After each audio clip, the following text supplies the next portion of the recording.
Ladies and gentlemen, morning, Murder Church. What's going on, everybody? Thanks for coming in. Do the things, hit the like, share it out on the old X, share it out on any Discords or any socials you may be on. I'd really appreciate it. It helps me out. About to come at you with episode 79. Also, we're coming at you with part 7 of Dr. Michael Baden's testimony here. He's been on the stand for weeks with us as we continue to plow through this. We've almost hit video 200. We're at video 197. We're getting closer. All right, everybody. Thank you so much. Let's go.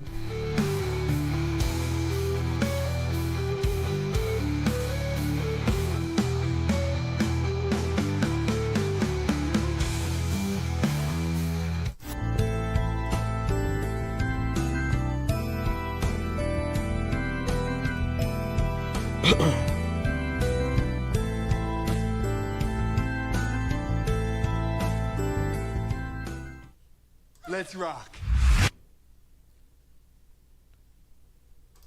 Boom. What's up, everybody? Welcome in here. Welcome in here, my friends. Looking at the beard right now. Kind of trimmed it up just a little bit. Not really any of this, just kind of shaped it up a little bit. Boom. Welcome in here, though, everybody. How y'all doing? How's everybody doing this morning on a Sunday? Hopefully everyone... keep getting these notifications up here that make no sense. What the fuck is all that? Is that my Discord? But yeah, good morning. I'm glad that the Botrix decided to show up, which is good. Like I said before, we're going into episode 79 here this morning, which is crazy. I can't believe it. Coming through here this morning, Leia, Teresa, Factual Lie, CH, Disney Nerd, Dave early, 6:20 in the morning. Damn, Shelly coming through. Glad everybody could pop through here today. I appreciate it, guys. Yeah, I've got a day of stream. I'm only streaming all day, actually. I'm streaming this for a couple of hours, and then at 3 p.m. Eastern, I've got a show with Jack.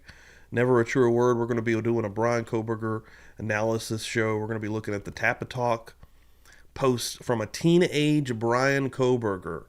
All right, especially one post. Really just one post. One very interesting post that Brian made at a very young age. And Jack has got us squared away with that. I can't wait to dive in to see what he's figured out and break it down. Again, 3. Do not forget that. I'll probably send everybody in here after that, after this show. And then tonight I've got, usually on the second channel, I have a wrestling stream as well, about 6 p.m. Eastern. But yeah, everybody, thank you all so much for coming in. Let's get this thing started up, if we shall. We do have a wheel rocking and rolling per the usual. Also, on Friday night, we were trying to get there. I think we're 4 names away from giving away a t-shirt. I'll keep mentioning as some folks come through here. But yeah, we're trying to give away a shirt this morning, and only 4 names remain to get that thing done. Whether that's becoming a member here, which gets you some extra content, including a possible t-shirt. If you get membered up here in the Murder Church. Of course, we have the book club we do every Tuesday night. We're reading The Stranger Beside Me. We're probably about halfway through that book now. And yeah, and all of the detailed notes that I take in past lives are hanging out for members only. So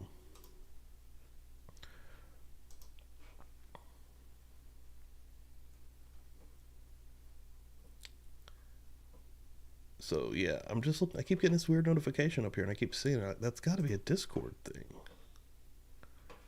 Get rid of Discord here. Discord's annoying me. Get out of here, Discord, you son of a bitch. We don't need you. We don't need you.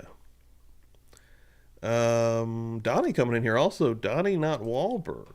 What's up, Donnie? Welcome, welcome, welcome. All right, guys, let's get in here. Let's rock and roll. Start her out. We are still with part 7 of Dr.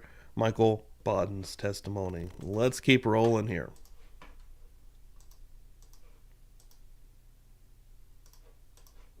Right, I'll party. Let me hit the bells for you just real quick, though.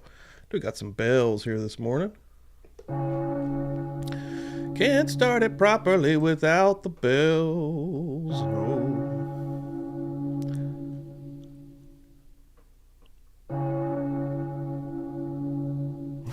It wasn't scary. It wasn't a scary movie. We'll all take care of you. We're all hanging out together. The jurors and alternates and witness are present. You may proceed. Thank you, Your Honor.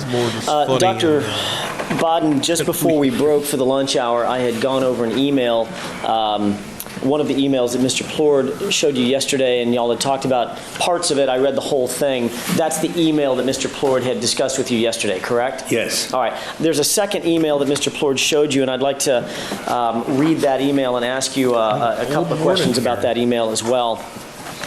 This starts out and purports to be from Lana Clarkson.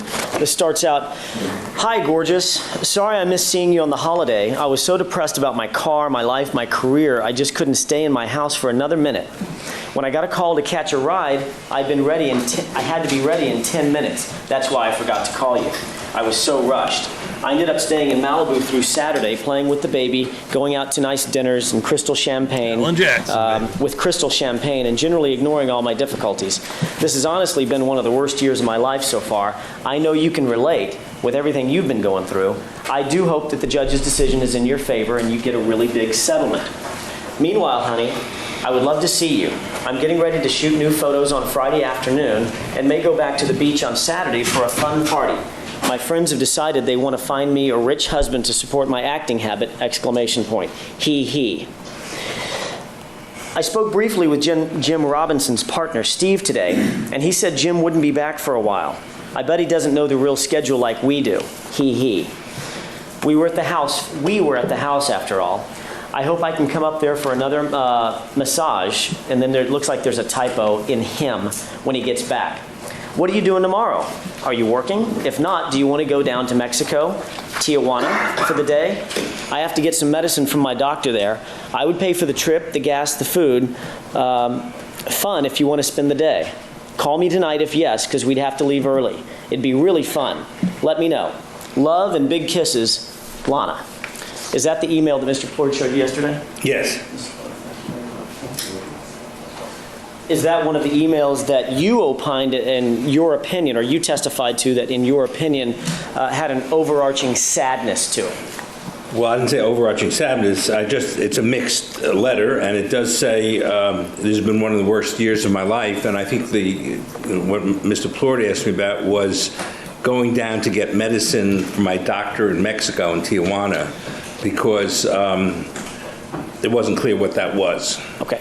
Is this one of the emails that you testified yesterday to that you indicated to Mr. Plord showed an unhappiness or a sadness on the part of Lana Clarkson? Yes. Okay. By the way, I'm going to jump around. When we take breaks, I realize things that I forgot to ask, so I apologize, Dr. Baden. Very briefly, you're aware of Dr. Spitz's report and Dr. DeMaio's report, as well as your own, obviously. Yes. You've reviewed those reports.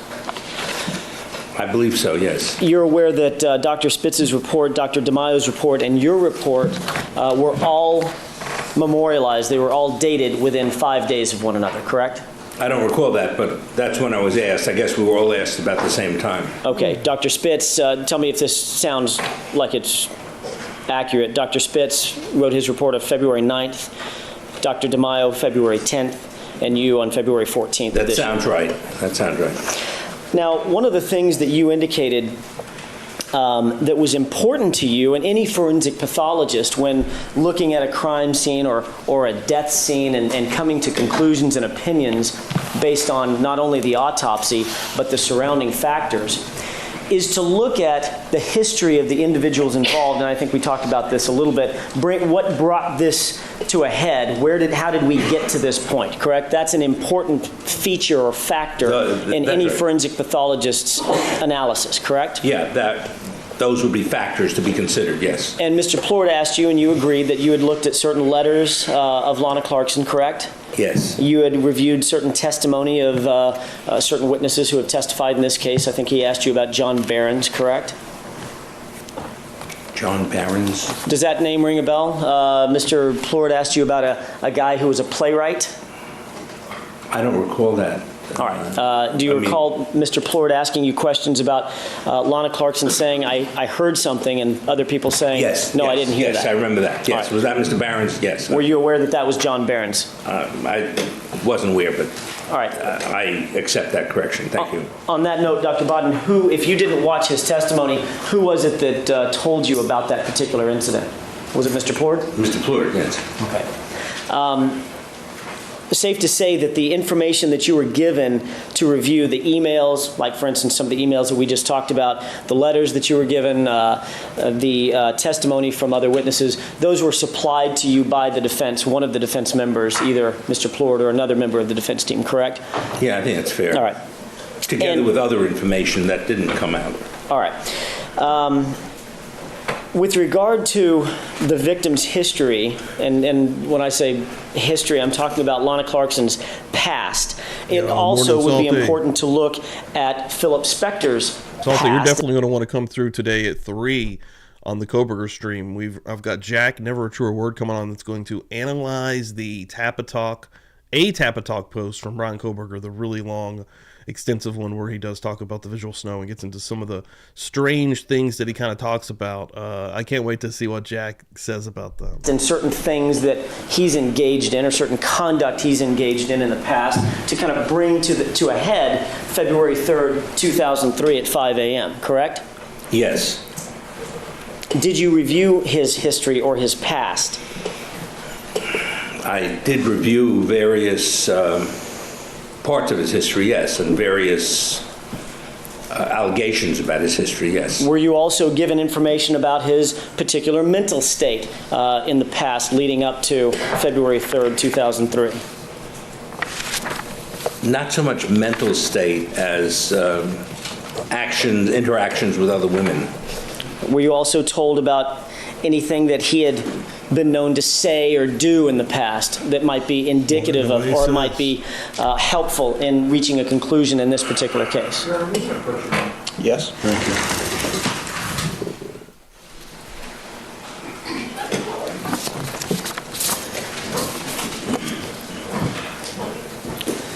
You may proceed. Mayor Rosen, thank you, Your Honor. Dr. Bodden, what I was asking about, just foundationally, I'm asking about certain information that you reviewed concerning Lana Clarkson, and now I've shifted gears to certain information that you may or may not have reviewed concerning Phil Spector himself. You indicated that you were, in fact, aware of certain incidents that have been testified to about involving other women, correct? We'll leave it at that for the time being. Yes. All right. Are you also aware of certain statements that Phil Spector has made, specifically from a fellow by the name of Vince Tenazzo? I don't know the name Tenazzo, but I know that there were statements, various statements that he made. Attributed to Mr. Spector, correct? That made. I can see that this is a statement that a a retired police officer made in this courtroom concerning an incident with Joan Rivers at a Joan Rivers party. That's the statement that's being referred to. Are you aware of that? I can't say I'm specifically aware of that, sir. Okay, we'll get to that in just a second. Let's talk first about what you are aware of, and before we get to the specific incidents in Mr. Spector's history that you're aware of, and you obviously considered in coming to your opinion, yes? Just so you know that most of the information that I'm referring to, I think you're referring to, I learned about after the February letter. Okay, just fine. so you're aware. Fine, we'll talk about that. And I did learn of various disparaging remarks that Mr. Spector made about women. All right, we'll get to those in just a second. The first thing I want to turn your attention to is you indicated that a forensic pathologist, any forensic pathologist is going to have to, in certain circumstances, go off of the autopsy table. Do you know what I mean by that? You're going to have to consider other information and facts surrounding an incident before coming to an opinion or a conclusion, correct? Yeah. Forensic pathologists always use information other than just the autopsy findings, because if you have even a bullet wound to the chest, it could be homicide, suicide, accident, and you got to get that from police reports, from neighbors, from friends. So we're always getting additional information than just the autopsy information. So you agree with me then, Dr. Bodden, that the circumstances surrounding the incident itself become vitally important, correct? Are important. All right. And in your memorialized opinion, in your report, one of the last things you wrote was there is no forensic scientific evidence, et cetera, to suggest that Mr. Spector was holding the gun at the time of discharge, correct? Yes. Well, let's talk about, instead of talking about what isn't present, I want to ask you a few questions about what was present or what you might be aware of. Do you know where Lana Clarkson was killed? Yes, In whose house? in Mr. Spector's house. Do you know, was she killed with a gun? I don't like the word killed because that implies murder, but she died as a result of a gunshot injury while in Mr. Spector's home. Whose gun was it? I couldn't find any definite determination whose gun it was. I think it was a gun from the household, but whether it was Mr. Spector's gun or whether it was a security guard's gun, I don't know. But it was a household gun. You're aware that Mr. Spector lived alone, correct? Yes, You're aware that Mr. Spector, well, you're aware that the gun was found in a bureau, correct? yes. Who owned the bureau? Oh, Mr. Spector did. The gun was found, Can we just have a, I know we made a record of the bench, can we just have a running objection to this line? That's fine. And we'll assume it's in order. All right, thank you. you're aware that Mr. Spector's, I'm sorry, that the gun inside the bureau was found inside a holster?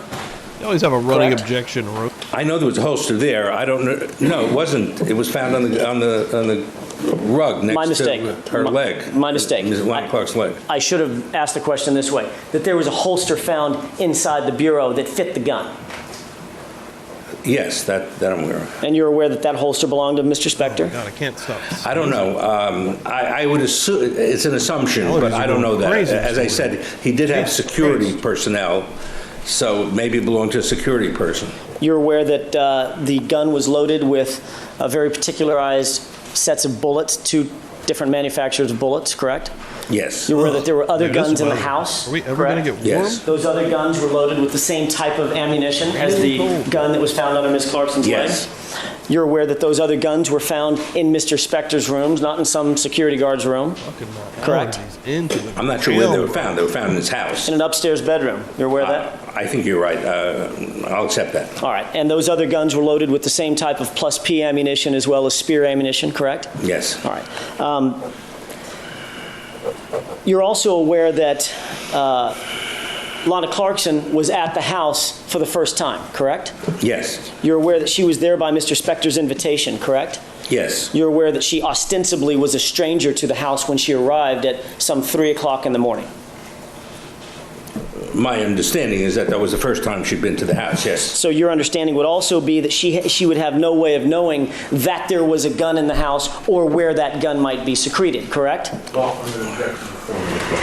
If you say prior to her arriving at the house, that's Prior fine. to arriving at the house. All right. I'm not sure of that because I do know there were other people that he had told, other women, that I have guns and I do have guns. So I don't know if he, when he first met them. So I don't know what Mr. Spector told Lana Clarkson about guns or if he told her anything about guns. You have no information, there is no information, Doctor, in this entire case file that suggests that Mr. Spector told Lana Clarkson that he had guns in the house. Is that correct? I'm going to object to that. Well, I believe there is some testimony. Okay. We got shaky hands over here. I'm going to show him right now. The ghoul himself has arrived to the courtroom. Finally, at least our portion where we can see the son of a bitch. Ghoulie, ghoulie, ghoulie, ghoulie, ghoulie. I like to call him out. Ghoulie, ghoulie, ghoulie, ghoulie, ghoulie, ghoulie. Ghoulie. He's wide awake today, at least. Testimony in the case that certainly by way of inference or any way you could draw that conclusion. Well, that's different, and you can raise that on cross or redirects, pardon me. And just before you resume, Ms. Jackson, for those of you in the audience, I am getting tired of looking out and seeing people chewing gum when there is a sign on the door that says, "Don't chew gum in the courtroom." If you'd like to Sons of remain, bitches. take your gum out now. This isn't a park bench, it is a courtroom. Yippee-ki-yay, motherfucker. Yippee-ki-yay, motherfucker. Judge Dowhard laying it down. Get the gum out of your mouth, you dumb sons of Now you bitches. may You can't proceed. read. Thank you, Your Honor. May I answer that question? Absolutely. Yeah. No, I do have some recollection that I think there was a Miss Davis who said that he had told her about that he carried guns, and if she objected to it or something, he'd take that into account. So that's why my previous answer was that I don't know if Mr. Spector. Looked it up just real quick. A running objection is when a lawyer objects to a whole line of questioning instead of objecting to each question separately. He's like, I don't like any of this shit. I'm going to just put it out there. Told her anything about guns, but I know in the past he did tell at least one person. You're aware that that Miss Clarkson didn't know Miss Davis, correct? I mean, those two never met, correct? As far as I know, yes. They were never together that night, is that right? That's correct. There is no indication in the case file anywhere that Mr. Spector specifically told Lana Clarkson that he had guns at the house and where he kept them, correct? That's correct. All right. You're aware that in the foyer area, there was, well, how many drawers were open in the foyer area? I don't know. I don't know. Just one, correct? There was a top drawer, I think, that was the bureau that was open, yes. Does that sound right? It was just one drawer? Yeah, the top drawer, I believe, in the foyer. No indication that all the drawers of the bureau had been rooted through, correct? Only one that was open, yes. There's another bureau on the other side of the foyer. There's no indication that that bureau had been rooted through? As far as I know, yes. You're aware that Ms. Clarkson, as she was found in the photographs, she was fully clothed with her shoes on, correct? Yes. Her jacket on, correct? Yes. Her purse was on her shoulder, is that right? Yes, it was sort of coming off the shoulder. Appeared to have been on her shoulder. Yes. And she was seated by the back door about 6, 7 feet away, 8 feet away from the back door at Mr. Spector's residence, correct? Something like that, 10 feet or so away from the door, as I recall. You're aware of the reports concerning Mr. Spector's conduct after the gunshot, correct? Yes. From a medical standpoint, aside from the dancing at the end of the rope that you testified to earlier, Ms. Clarkson was immediately incapacitated upon that gunshot, correct? Yes. Ms. Clarkson couldn't get up out of that chair, is that right? That's correct. She couldn't walk to the bathroom, is that right? That's correct. She couldn't pick up a rag, is that correct? That's correct. She couldn't wet that rag, is that right? Yes. She couldn't stand up and touch a doorknob or touch a banister or anything else, correct? Yes. Once she was in that chair and shot, she wasn't moving from that chair, is that right? That's correct. So the blood on the doorknob that you're aware of came from who? I assume it came from, was transferred blood from the hands of Mr. Spector. And the That could be the name of this entire trial. Why is this relevant? same thing goes for the blood on the banister. That blood came from This who? entire trial is Lana Clarkson's Basically blood bullshit. transferred by Mr. Spector. The blood on the latch bolt. Do you know what I mean by latch bolt? Yes. The blood on the latch bolt on that back door. That came from whom? That, I assume, came from Mr. Spector when he opened the latch bolt. You're aware that Mr. Spector's white jacket was not found downstairs, but was rather removed and found upstairs, correct? Yes. You're aware that there was a diaper that had to be retrieved, correct? Yes, that was retrieved, yes. That was retrieved after the gunshot, correct? Yes. And who retrieved that diaper? I assume the police did, I'm not sure. I'm talking about before the police arrived to get blood on the diaper. Who had to handle the diaper inside the foyer area or inside the house between the gunshot and when the police arrived? There was blood on the diaper, and I would assume that Mr. Spector had wiped Lana Clarkson's face with it, yes. So he was the one manipulating the diaper, correct? He was the one handling the diaper, yes. The diaper was wetted with what appeared to be water. You're aware of Yes. that. Who would have had to have wetted the diaper? Mr. Spector. You just indicated that your understanding was that Lana Clarkson's face was at least partially wiped off or wiped down, correct? That's my my opinion. Was she in any condition to wipe her face after that gunshot? No, Who would have wiped her face? Mr. Spector. And you're also aware that there were numerous phones found in Mr. Spector's home, correct? I read that, but I don't recall it. Do you recall how many phones were in his house? No, Does the number 14 sound correct? could be. Were you aware that there were 2 cell phones within about 3 feet or 4 feet of where Lana Clarkson was shot? No, but I'll accept that. Were you aware that there was a landline on the other side of Miss Clarkson? It looked like an old-timey telephone. It was actually I plugged was in. aware. Let me finish, Dr. Bodden, I'm sorry. It was the old-timey type of telephone, but it had modern technology in it. that was actually plugged in and in working order about 3 feet, 2 or 3 feet from Ms. Clarkson. Were you aware of that? I was aware that there were multiple phones in the house and in the area, yes. And you're also aware that not one single phone call for help emanated from that house by Mr. Spector after that gun was fired, correct? That's correct.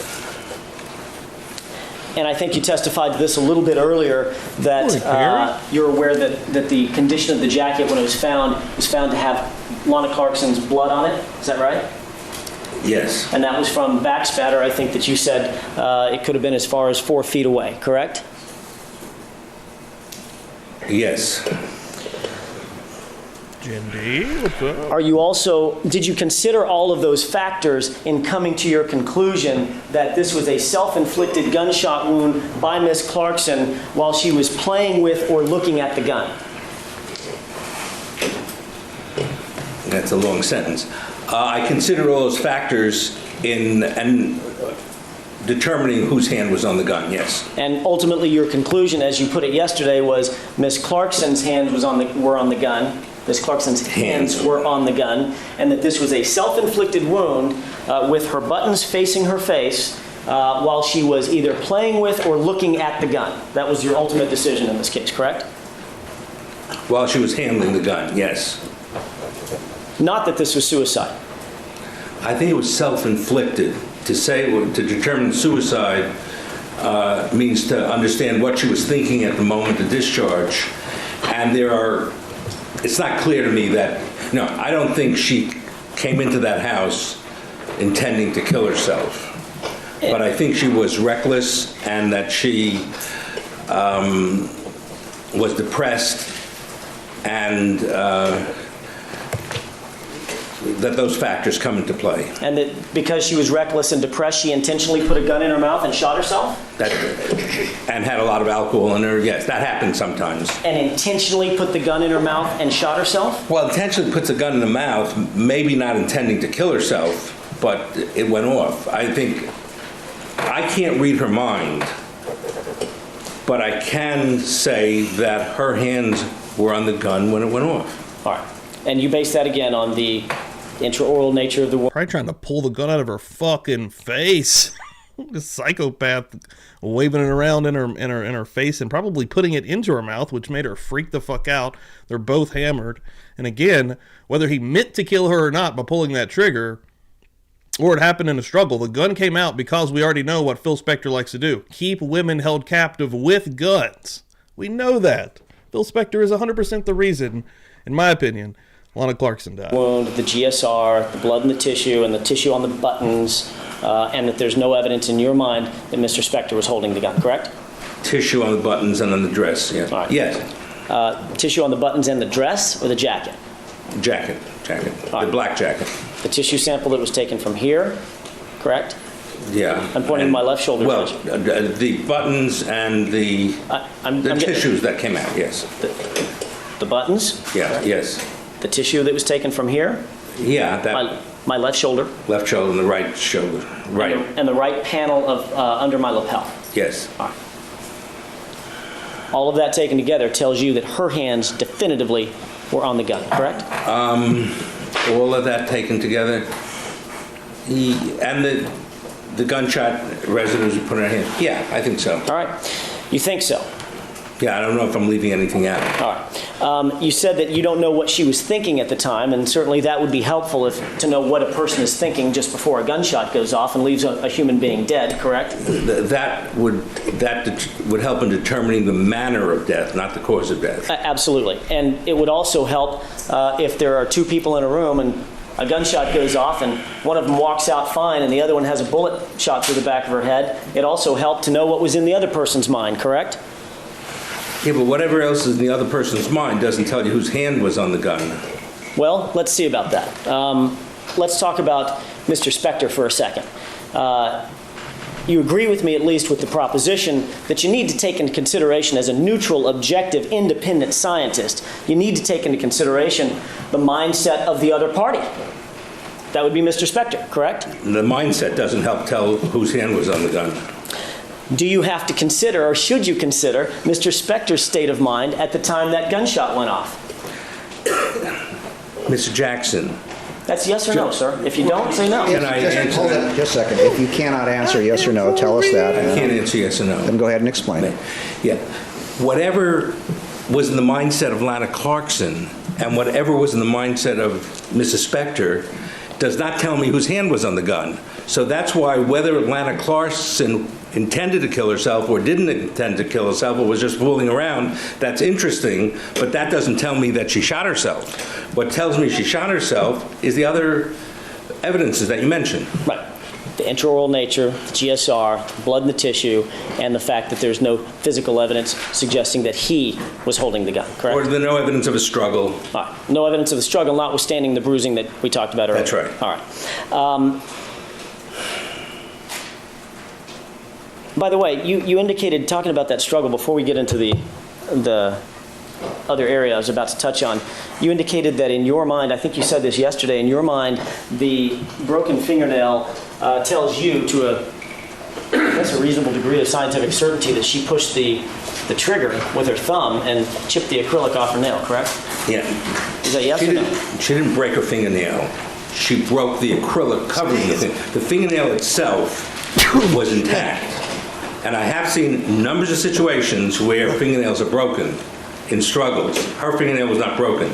I've seen other numbers of situations where there's bruising and injury to the thumb in people who pull the trigger with the thumb. And that's what my interpretation of the chipped acrylic on the outside of the fingernail was. Okay. And of course, if she broke her fingernail sitting in a chair, like Mr. Dixon sitting in this chair, you'd certainly expect that fingernail to be somewhere right around here, correct? Exactly. And I expect, yes, can I explain? Yes. Yes. Yes, I would expect it to shatter, and there was some fingernail stuff on her that Miss Harold picked up, I think, on that sticky thing, which that looked like fingernail polish, that for whatever reason wasn't further identified. So I do think that there was a chipping of the fingernail. I think it shattered. I think some of it was on the dress. I think some of it got picked up on the sticky material that was used to pick it up and wasn't examined further. You're aware that her fingernails were not polished. They had a French tip, correct? I don't know what polish or not polish. It had the fingernail material. You're also aware of a little white thing that was found on her abdomen, correct? You read the some report? tooth material, right? Right. That was tooth, not fingernail. Yeah, but I'm talking about on the sticky stuff. You're not getting that tooth material and a fingernail confused. No. All right. Can I read to you? No. I'm asking you if you're confused or if you're sure that... Fingernail and tooth. Because that little chip is missing. It didn't, but I think it would have shattered more than have a 1/4 inch piece of material. So you think that the Sheriff's Department, when they took a tape lift off of Miss Clarkson's dress, just missed a 1/4 inch piece of acrylic nail that was chipped No, off? it wasn't acrylic. It was shattered into fine pieces. That wasn't acrylic? That Ms. Harold describes some fingernail material in one of the little pieces of material on the tape that, as I could understand, she didn't analyze further to determine exactly what it was. In fact, Dr. Bodden, that 1/4 inch piece of fingernail was never recovered at the crime scene. You're aware of that, correct? I don't, when it came off, it's not a 1/4 inch necessarily. That is, the material that was loosened from the fingernail, the acrylic stuff, was never identified. That's correct. Except for that one comment by Ms. Harold on the tape lift from the dress. And you're aware that Dr. Harold testified in this court that that fingernail was never recovered and she did not analyze anything that she thought was a fingernail particle or anything like that? She comments on it. I mean, she says that she thinks it might be a piece of a question mark part of fingernail polish is what she has. On the tape lift that she took off the dress. And that fragment was not further analyzed. If it turned out to be acrylic, it'd be tell you a lot about what happened to that broken piece of the nail. You're aware top of the nail. Dr. Harold later testified that, in fact, the 1/4 inch portion of the fingernail that came off, notwithstanding what she originally Sunday. looked at Happy in June notes 1st. concerning a tape lift. Well, Further inching closer to analysis summer, indicated that officially. that portion of the fingernail was never recovered. At least she never got it. Whatever, I don't know what they You wouldn't quarrel with that testimony if I told you that's what the testimony was. I wouldn't quarrel with that if she said that. Okay. However, I don't know if I agree with it. All right. And you were there, by the way, at the crime scene on February 4th when the crime scene was turned over to the defense? Yes. And Dr. Lee was with you. Yes. Now let's get back to these incidents that, well, let me ask it this way. You said, I think just a second ago, pursuant to one of my other questions, that it was relatively important to know what she was thinking, and you didn't know what she was thinking at the time of the gunshot, correct? No, it's important to be able to classify it as accident or suicide. That's all I'm asking. It's not important to determine whether it was self-inflicted or not. Okay. Now, with regard to that same line of thinking, it would be important to classify this to know what Mr. Spector was thinking. Let's get back to that point. You'd have to consider those factors, correct? No. So you would ignore, notwithstanding the fact that you considered emails and letters and drug records, like from Long's Right. Drugs, and medical records from Lana Clarkson, you're saying that it would not be equally important to consider Mr. Spector's history and what brought him to this particular time and place at the same time that Lana Clarkson came to this intersection. That would not be equally important in your It's mind. not equally important because once the opinion Yes, he is did. made and the evidence shows Alan that it Jackson was was the prosecutor. that her hands were on the gun, then what's in her mind is important, but what in his mind isn't too important So in other words, what you're for saying, classification purposes. Dr. Vaughn, is because you made a determination based on GSR, on tissue on the buttons and other portions, on the nature of the intraoral gunshot wound, Getting ready to get into the 70s, Dave. Let's go. and on the broken nail, And the Happy lack birthday. of a struggle. and the lack of a struggle in your mind, you didn't need to go any further. I went a lot further, but what he's thinking or other What's up, people are Abigail? Welcome in thinking here. doesn't affect that decision. It's what Yeah, I think Lana it was like a Clarkson is chaotic thinking scene, personally. Like, that's important as far as that started with one person bringing out the gun to hold somebody there. classification as to Still, manner. oh, Philly boy. But as far as cause of death, whose hand was on the gun, that includes all the considerations that you've made without the information from the manner of death. The cause of death is separate from the manner of death. All right, well, let's take them one at a time real quick before we get into this. I mean, I'm not sure I'm following you. You indicated that one of the reasons for your opinion that her hand was on the gun is because of the nature of the wound, intraoral gunshot wounds, correct? Yes, But yes. you've also admitted that intraoral gunshot wounds can be homicide, That's correct? insane to hear out loud. Yes. All right, must have been second like point. You you were about to indicated turn that because 69 there was more years. GSR on her and less on him, that would suggest to you that her hand was on the gun, not his, correct? That's a factor. Yes. But in fact, I showed you a picture of a mannequin just a second ago that wherein the model basically had his hands up around the wrist area, which would be in the vicinity of a gun if it went off, yet the mannequin was held, the mannequin's arm was held out in front as if holding a gun. Correct? That was the basic Repeat picture. Repeat that again. Let's put the picture out. I think there may have been a misstatement in what you just said, but let's put the picture up. I may have misstated it. All right. Just a second ago, I asked you a question about the blood on her hands, and you said it would be consistent, just as consistent with this configuration as it would be with her having her hands on the gun, correct? What's the exhibit? That's a good question. 189. Well, thank you. I assume in this photograph We'll get it back up in a second. that this gentleman is Lana Clarkson, right? Let's make It that is. assumption. And that this is Lana Clarkson's hand. On the weapon. The doctor was talking about the person in the blue. Yeah, on the weapon in his mouth. Wait, you're assuming what? I'm assuming that what you're pointing out in this photograph is that this gloved hand would be holding the gun in his mouth. Is this Lana Clarkson here on the left?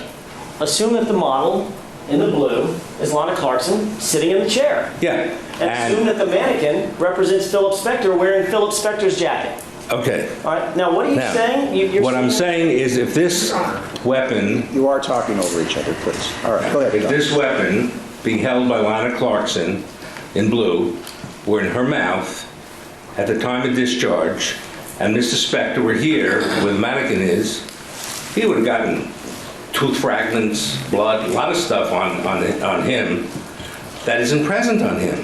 All I'm asking about, doctor, is the position of the hands. Yeah, but I'm just saying that, Well, tell me about the position of the hands, Dr. Bodden.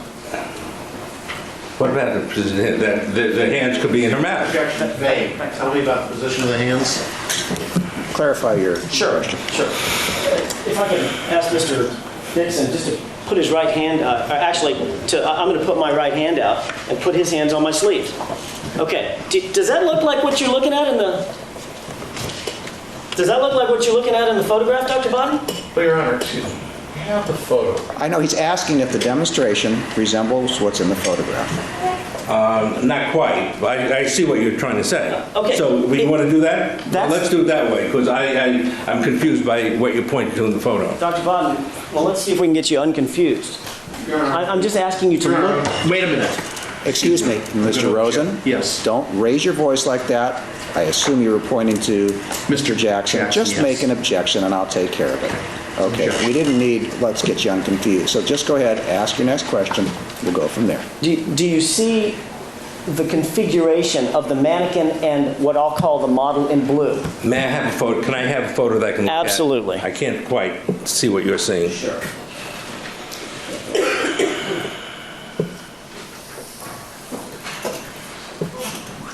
This literally just came through my feed, like in real time. Same doctor that the autopsies. And we've heard about in this trial before. JFK, MLK, also Epstein and George Floyd were all performed by Bodden here. He'll bring up JFK on a whim. He'll be like, you want to hear about that day with JFK? Yeah, Coach? Yes. People's 189. Yo, morning. Morning. Debbie, BG, welcome in. Get a little spicy now.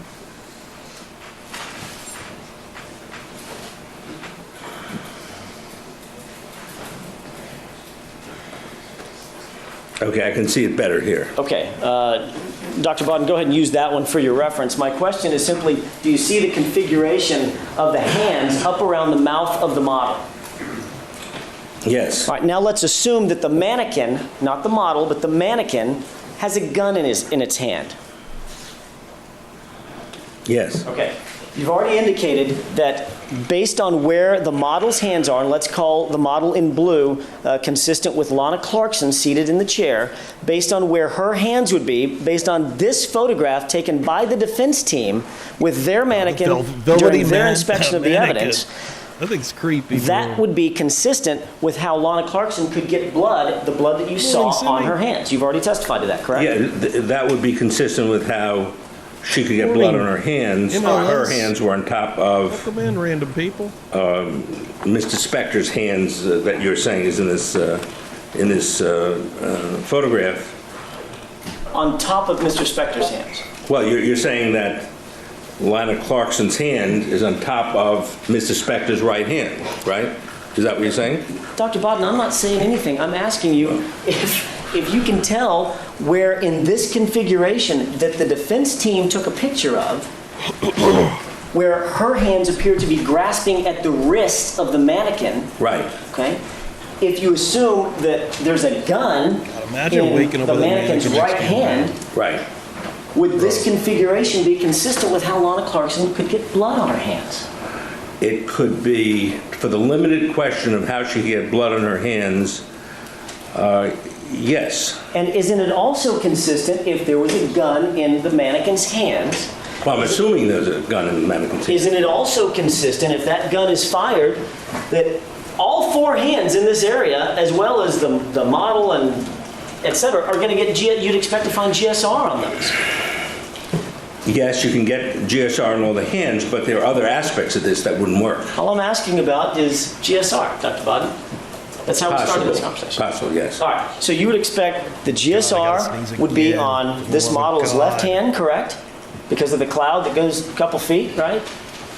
Yes. You would expect GSR would be on the right hand because the cloud goes a couple feet, Right, correct? yes. You would expect the GSR would be on the mannequin's right hand, correct? He went away. Yes. And even if the left hand of the mannequin were grasping at Lana Clarkson's right wrist, allergies you would expect GSR might be on the Well, left hand of the matter. mannequin too, correct? Yes. All right. However, you're aware that Lana Clarkson didn't move after she was shot, correct?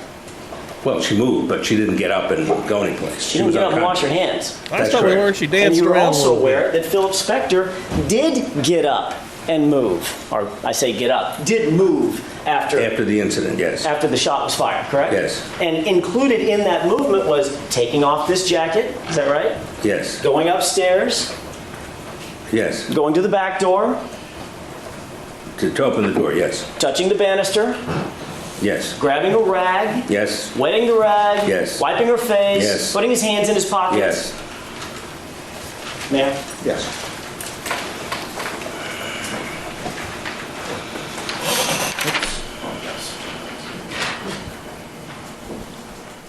And that would and could account for the lack of GSR on Mr. Spector's hands 40 minutes sliding. later. Or actually, 2 hours later. Correct? That's a factor, yes. Live shot of the All right. duel. The third thing you said Special was feed. the Only that I have. nail was broken on the I know. trigger, correct? Yes. Yet the nail wasn't recovered at the scene, and that nail could have been broken in any number of ways other than on the trigger, correct? What's up, Trenda? Morning. So, and if that nail banged against something metal, it could have broken.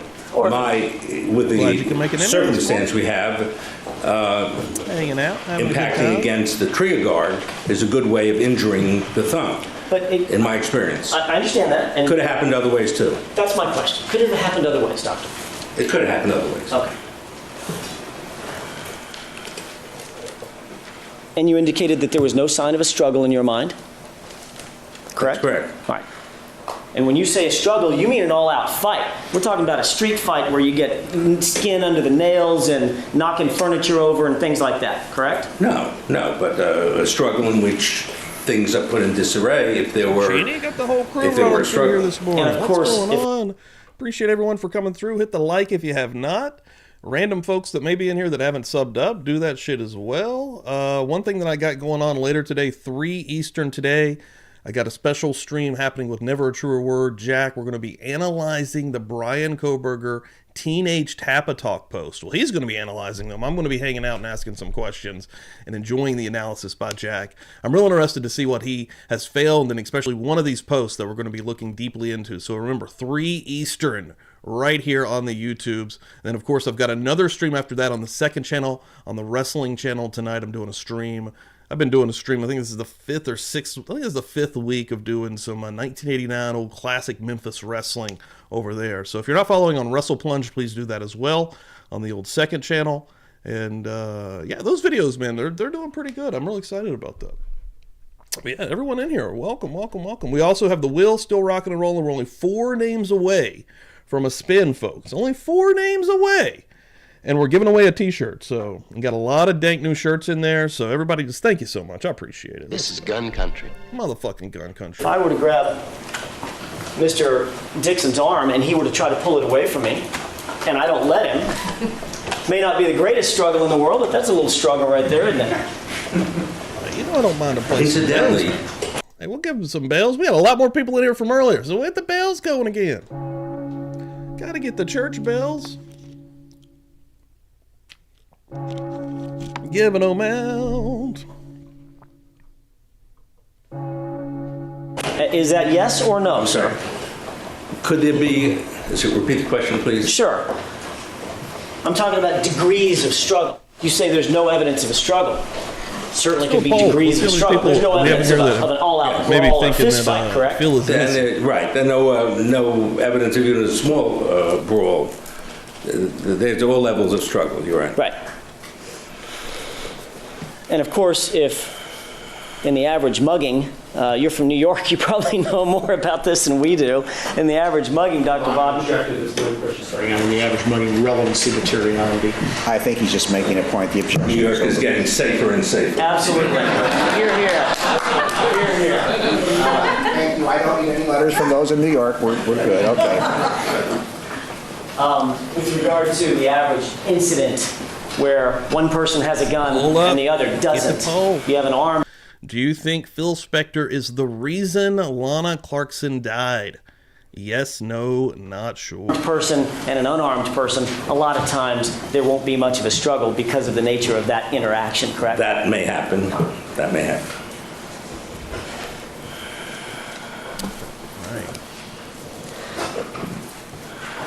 With regard to Mr. Spector's history, you're aware that he has a violent history with women when mixed with alcohol, correct? No. Phil Spector, no violent history of women. Yes, I'm sorry? Seeking justice with the sheriff. Thank you so much. Yeah, I know we've talked about this a bit, but I'd like to have a running objection to all of this, if I may. Are you aware there's been testimony of a violent history? We'll do it that way. All right? Yeah, I'm aware there's been testimony of violent history, not necessarily physically hurting somebody, but Understand. by actions. All right, well, let's talk about a couple of those. You're aware that in July of 1993, Dorothy Melvin has testified that, I started that question backwards. She didn't testify in July of 1993. She testified that in July of 1993, she had an interaction with Mr. Spector. This was after a night of drinking. She found Mr. Spector in the morning pointing a handgun, his handgun, at her car, and she confronted him. He slapped her with the gun in hand and ordered her into the house.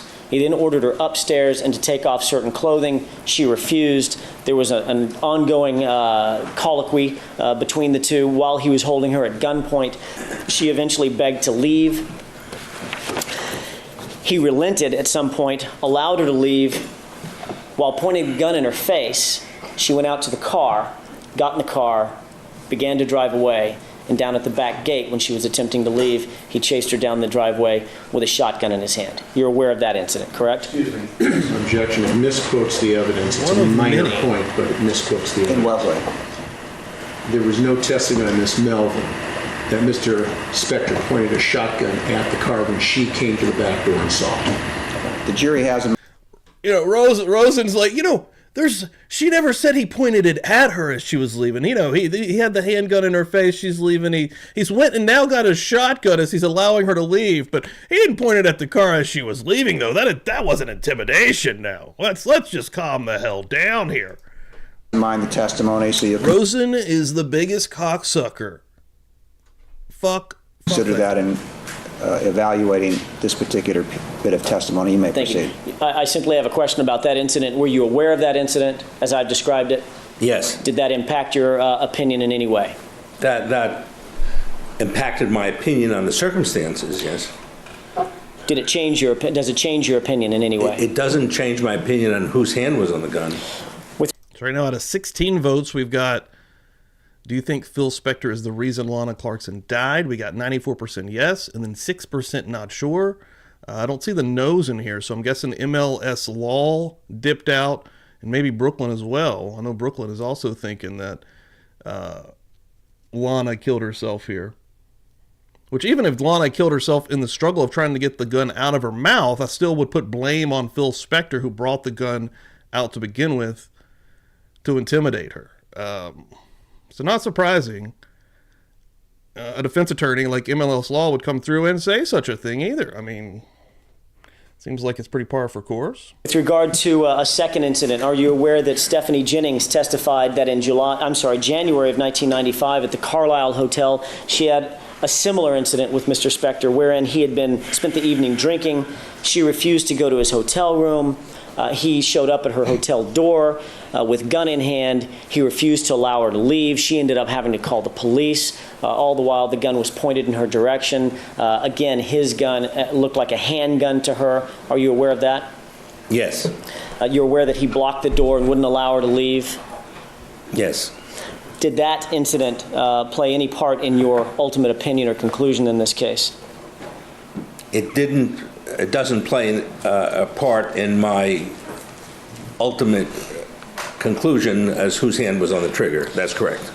With regard to Diane Ogden, are you we've aware talked that about she that, testified that in 1988, actually she had 2 incidents after spending an evening with Mr. Spector? He had been drinking, consuming alcohol. She just in the moment says, fuck it, I'm already ready to go. She's already depressed, and she just reaches out and says, oh yeah, motherfucker, boom. She wanted to leave his house. We have talked She about actually walked over and put her purse on her arm.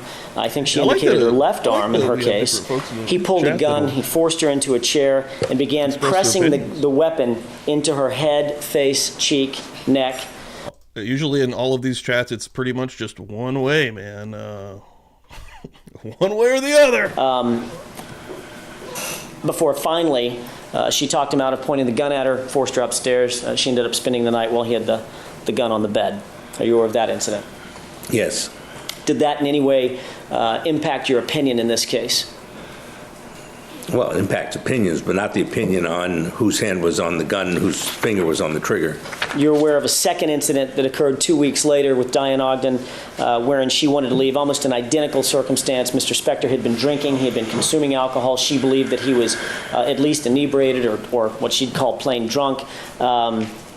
That he pulled another gun, began to chase her out of the house. She ended up running to her car. He began banging on her car window with the gun until she was able to escape to safety. He's going You're through the aware of that reasons why incident? I definitely Did that think impact Phil your is opinion the or conclusions in this case?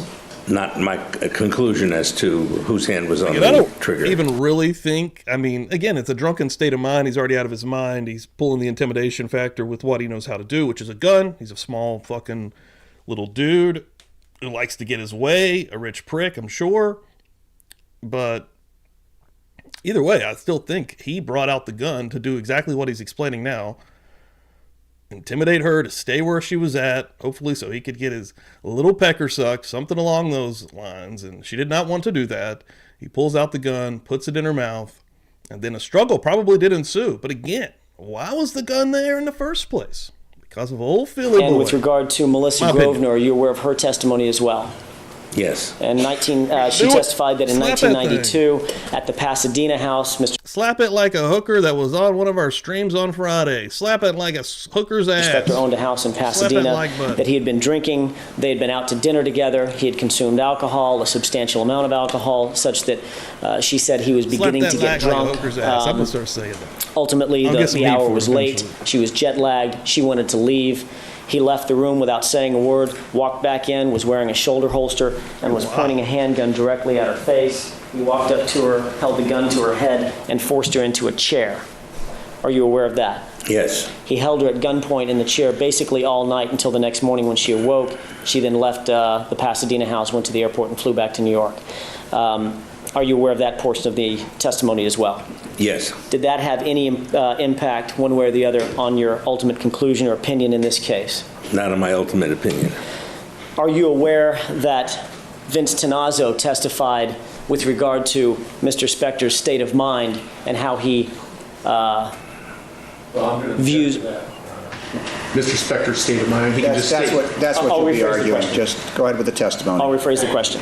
Are you aware that Vince Tenazzo testified that he was at Joan Rivers' house? He was actually acting as security on a couple of different occasions in the mid-'90s, early to mid-'90s, and that Mr. Spector was at that location at some point in 2 different occasions. He had an altercation wherein he was actually escorted off the premises, but before leaving the premises, he stated, "Women are all cunts, and they all deserve a bullet in their head." Are you aware of that statement? Yes. I didn't remember the name, but I remember the statement. And you're aware that Whoa. Damn. ultimately Lana Clarkson died in Philip Spector's foyer with a bullet in her head, correct? Yes. Did any of that change your opinion or conclusion in this case? Not my. Odd about having a gun around. I have a gun in here right now. You never know. Like I'm a pro-gun person. I'm not anti-gun by any means. I think every single person should have a gun at all times, quite frankly, with the fucking world the way it is. But yeah, also, people like Phil Spector, once you get inebriated, and I've talked in depth on here about my uncle who once he would get fucked up and loved to throw around guns and knives and was a real piece of shit when he was drinking. But when he wasn't, he's an alright guy. Conclusion as to who pulled the trigger.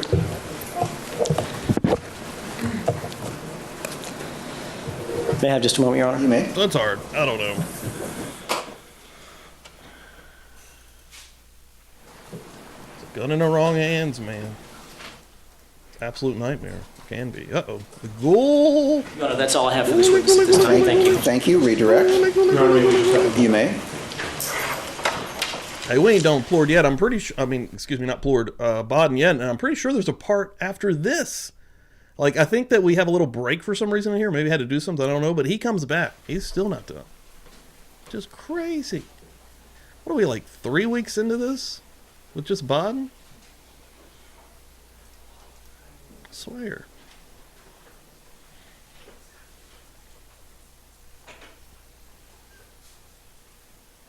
Well, yeah, that's true. When I say everyone, I don't actually mean everyone, but also I do mean that pretty much anyone and everyone should have access to a gun still. But I also understand the pitfalls from that. Hell, you welcome still in have Exhibit 186 before you. That's the picture of the mannequin and You're damn right. Dr. DeMeo and I don't have this just here because of this trial. This is here always because This is gun country.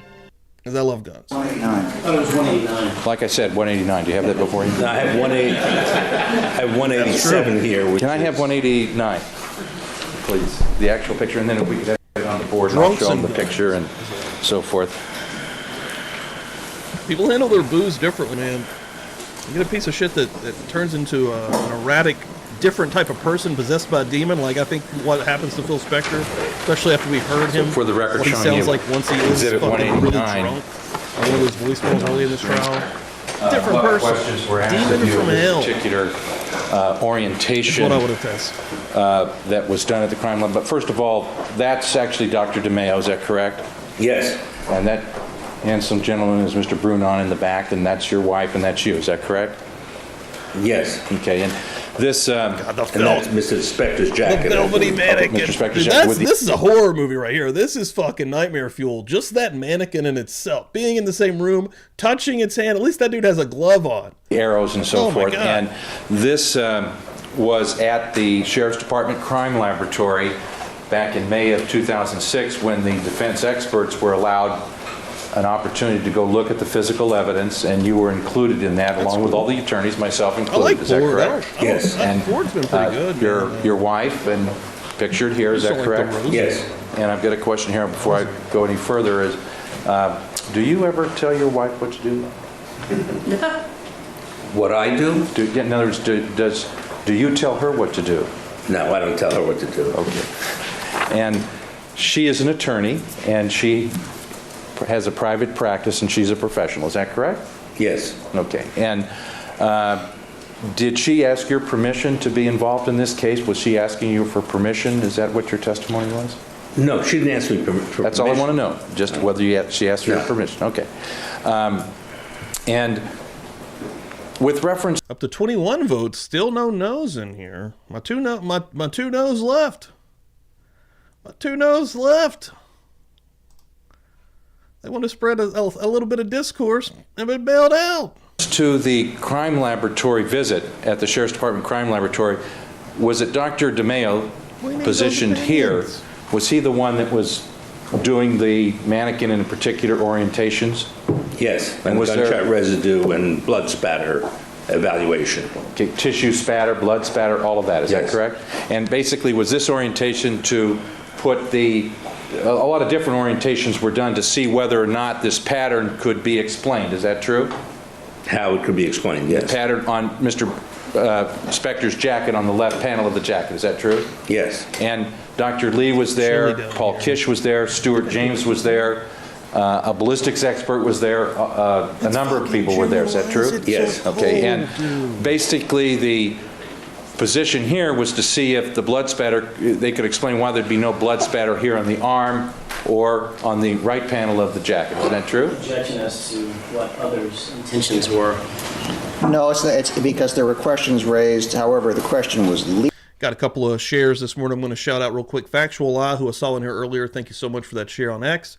Lexi the Law Nerd, always with the shares on X. She's unbelievable. She'll share it every fucking time, dude. leading. However, there were questions raised on cross about what this was being used for. It's appropriate, as long as it's asked in a non-leading fashion. I have no objection for what it was being used for in Dr. Bodden's mind. What I have an objection to is Mr. Plord asking a list of individuals and what they were using this picture for. Well, it's a This group demonstration. effort. I think you can ask that with the understanding if it was being used by a group for a certain purpose and he was part of the group. So I'm going to allow it. Dr. Bodden? If I may answer that question. Sure. Yeah. There were a number of reasons to do this setup. One of which I think Ms. Jackson spoke to was as to gunshot residues. And I agree with Mr. Jackson that when there are four hands so close together by the mouth, that all four hands can get gunshot residues on them, with the holders and the non-holders of the weapon. I think also we were concerned about the blood spatters, and as you can see on the left panel, there are various blood spatters, and what was of interest in trying to reconstruct what happened is that with this scenario, with the right hand in the mouth, I would have expected the spatter on the right side of the jacket, not the left side of the jacket, of a shooter, if the shooter was not Miss Clarkson. Also, there were no blood spatters on the cuffs of the jacket, and there was one blood spatter which was on the back side of the right upper arm. That is, as I recall, up here someplace. Oh, Salty Sluice with the share also. Appreciate that. Thank you.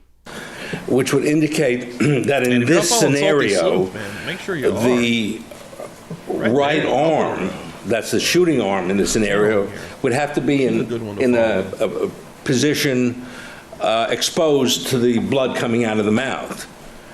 And also there was no, that there would be a void area there because of, for any kind of... Yeah, right there up on the screen, right there. Salty Sleuth. She's in the chat right now. Awesome channel. Get her channel growing, man. Keep her going. She's awesome. She streams about every day almost. Hangs out with Joe Schmo a lot. Lisa Miss Shorty covers a lot of the stuff. Karen Reed, Brian Koberger. She's on top of a lot of the major cases. Tooth material coming out of the mouth, which did fly a great distance and would have struck a shooter who was in this kind of position. So that I think there were some things that are equivocal, like the gunshot residues on the hand in this position, which could be shooter or non-shooter, because the gunshot goes all around. But the blood spatter and the dental evidence, tooth evidence, I think, were against this position. Just for the record, so we have it clear, when Dr. Badden was describing where the arm would be, and when he was talking about the one piece of spatter on the back of the right bicep, he moved his arm from right to left across at about the level of his neck in a horizontal position with the hand reaching over towards the left shoulder. Okay. Thank you.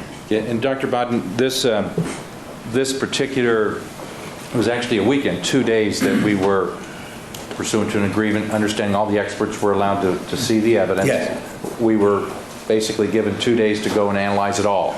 Yeah, if I may say, the Sheriff's Department was very cooperative and professional in allowing us to come in and look at all the evidence. And I must also say that Dr. Lakshmanan and his personnel at the medical examiner's office were also very professional and cooperative in whatever relationship I had with them. Okay, very good, Doctor. Now, basically, this is one picture of many pictures with this jacket, and many orientations were looked at. Is that true? Yes. And the same thing was done with Lana Clarkson's jacket with a different mannequin. Is that also true? Yeah, various positions were explored. Okay, and basically we brought the mannequins to the Sheriff's Department and we went through and looked at all the evidence, did a lot of different things over the course of this weekend. Isn't that correct? Over the 2 days, yes. Okay, and this particular orientation, this particular photograph, Exhibit 189, was one of them that was looked at, and based upon this orientation, the physical evidence doesn't comport to the gun being fired with a person That's awesome. in the position of this mannequin Hell inside yeah, the got mouth. some In other words, the results in physical there. evidence doesn't allow that conclusion to be made. Is that true? Just a second while I rule on the objection. Yes. It couldn't be more leading. It's Hey, actually Donnie, thank you for testifying at this saving point. that. Sustained. You may Real ask, go church. into the Thank you so area much in a for hanging. I non-leading appreciate fashion. Does the physical evidence comport to the orientation shown in this photograph of the person represented by the mannequin holding the gun inside the mouth of an individual who's seated? No, with an explanation. All right. The physical evidence doesn't comport. Some of it does. The gunshot residues on the hands comports, but not all of it comports. Therefore, it couldn't happen in just that way. And that was the purpose of all the different orientations. Was there ever an orientation done that, in your opinion, comported to explain all the evidence where the person represented by the mannequin could have shot? In other words, was there any way that all the evidence could be explained by positioning the mannequin with the gun inside somebody's mouth? No. Now the teeth. Let's talk about the teeth. They were found at the near the wall, at the wall of the stairs, in the direct path of where Lana Clarkson was slumped in a chair. Is that correct? Some were. Yes. And then some were on the stairs. Is that correct? Yes. And if somebody were in a position in front of Lana Clarkson and they had a gun, those teeth could not have ended up there because they would have had to have gone physically through a human body, correct? Objection leading. Just rephrase it, do it in a non-leading fashion. I thought we could lead experts. Can we not do that? No, not under all the facts of this case, on direct, you're going to go forward in a non-leading manner. I'm going to make that specific ruling, given all the facts that have been presented to me, both on and off the record. Okay. All right? Now that we're going to change the, I'm going to ask different questions. Dr. Baden, if Lana Clarkson was seated in a chair and somebody had a gun and they were in front of her, and you assume for purposes of this question that she lost the tooth material that was lost in her mouth that you witnessed at autopsy, would that person be able to be in front of her? Would that physically be possible? It would have had to impact against a person in front of her, and it didn't. So the first question is, if the person was holding a gun inside her mouth, that person would be left to right in some fashion so that the teeth particles could go where they go, correct? The individual will have to be very much over to the side with the arm bent, with the hand bent, out of the way of the mouth material coming out of the mouth. I'd like to use Mr. Rosen here for a minute, if he could maybe go to the well with his chair and ask you to come down, Dr. Baden. You may step down. May you? Yes.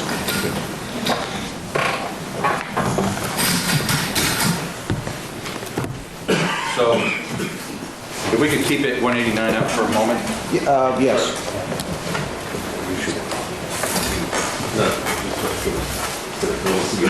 Pretty face. Nobody should be subjected to that. Okay, now, if you could position Mr. Rosen essentially in the same position the mannequin is, would you be the person that's technically the mannequin or whatever? And, You mean that? yeah, in other words... Oh, then, I'm sorry. Right. Now, I would... And basically just demonstrate what's being shown on the photograph. Only use Mr. Rosen as being the person in the chair. And this would be a gun, Okay. a barrel gun. All right. Don't put it in his mouth, but just up here would be fine. Not after lunch. Now, Shove that shit in his mouth. Assuming it is, I would be this way. Yeah, assuming Mr. I want a Rosen better has his depiction hands of on the this. sleeves or the hands or whatever, where would you expect the It's the tissue worst. and the blood to go? Against my right side, And on the, as a right-handed person. okay, would you expect any to be on the right inner forearm and shoulder and that type of area? Not on the right back. This one spot here wouldn't happen in that manner. Okay. How about on the forearm and up here in the, like the right panel? Would you expect there be some injection of tissues, et cetera? If my right hand is holding the weapon and Ms. Clarkson's hand is on top of it, explaining gunshot residues, but it would, the blood spatters and teeth spatters, and even would come up on my right side, not my left side of the jacket. Okay. On the arm and the jacket or just the jacket? Arm and jacket, arm, cuffs, jacket, Okay. Now, in the front, not the one in the back. okay, very good. That's good. Thank you, Mr. Rosen. And Dr. Bond, if you could retake the witness stand. I'd like to now ask that an exhibit be marked next in order, DSC 0416. This would be Waiting for Rosen to Q11. make another stupid fucking joke.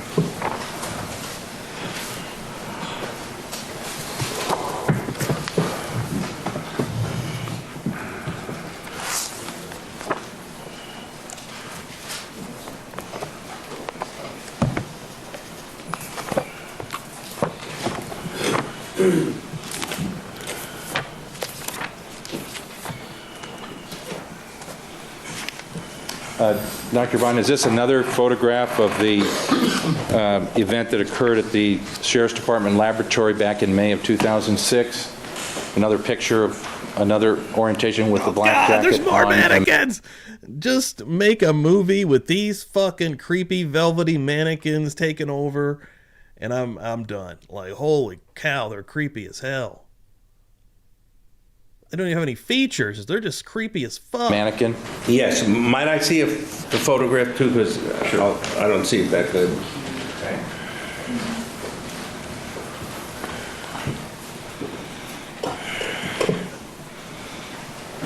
Thank you.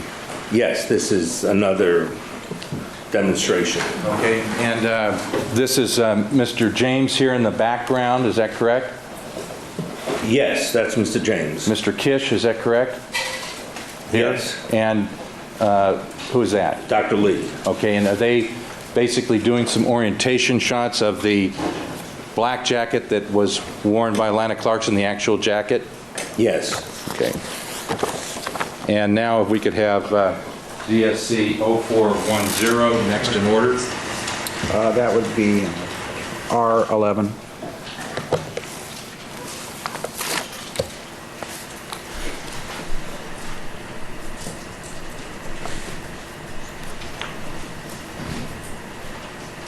Looking at R11 now. Thank you. See would that be Mr. Kish and Mr. James? Also showing kind of a close-up of the Jacket, of yes. the jacket. And basically, when the jacket was collected, ultimately at the coroner's office, they actually cut it up the back. Is that correct?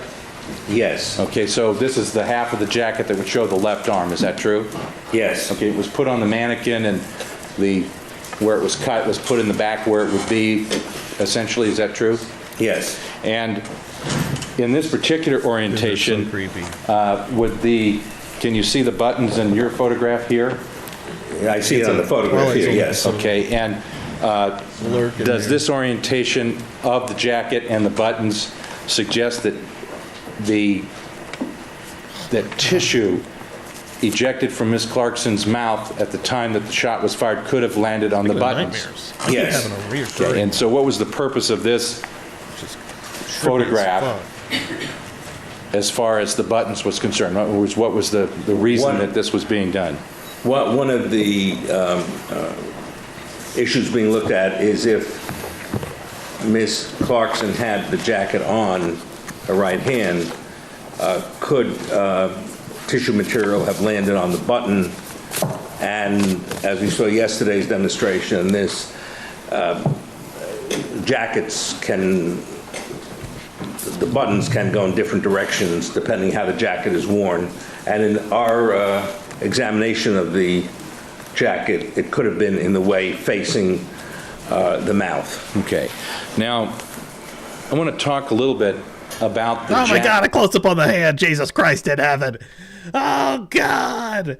My God.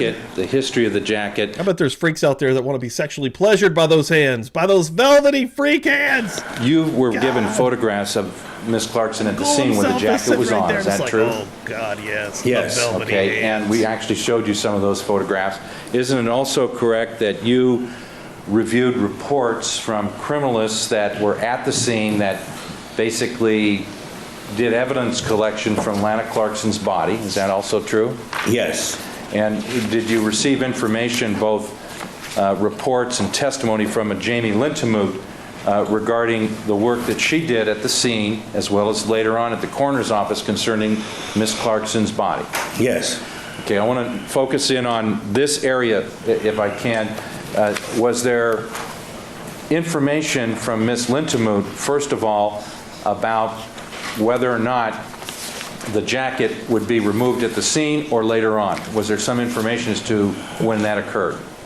Yes, there appears to be, there's a discussion at the scene as whether or not to remove the jacket before transport to the morgue, or to leave the jacket on the body, the best way of preserving the evidence. Okay. And it was decided to wrap a sheet around the head to prevent purge fluids from coming out, and to move the body in a plastic bag, in a body bag, in the morgue wagon down to the morgue. And that was done. Okay. We're going to go ahead and take our recess at this Thank point. you. Ladies and That's what we call gentlemen, the keep in mind the mortgage admonition. bag. We'll be in Fix recess for 15 minutes. Thank you. The morgue wagon. Where are we going next? We're going into Eric Poticha. I believe it's maybe 44 minutes with Eric Poticha, film and television producer. Let me get this name ready. I'm going to run up and use the bathroom. We are going to get this started. And then I believe we have Baden again. He comes back for a part 8. I'm not exactly sure how many parts he ultimately has, but holy shit. Let me get this name in here.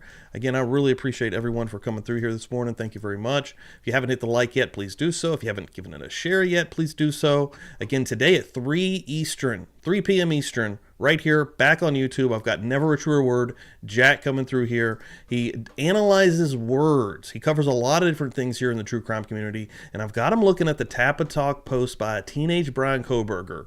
And it's going to be really interesting. He's let me know that it's going to be good. So I'm really excited about that. Again, 3 Eastern today. And then I've got a wrestling stream tonight on the Wrestle Plunge channel at 6 Eastern. Working all day, doing the damn thing, cranking out content like nobody's business. Let me change this name, even though we'll have to come right back to old Baden. But right now we have Eric Poticha.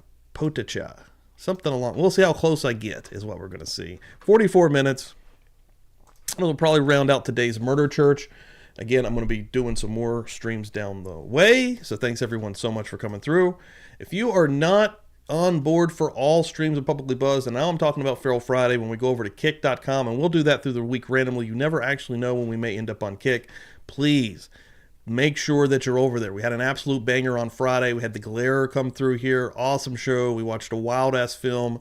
This coming Friday, we're doing it again. We've got Lisa, Miss Shorty coming through here, and we're going to be watching Frankenhooker, a wild movie from 1990, I believe is the year on that one.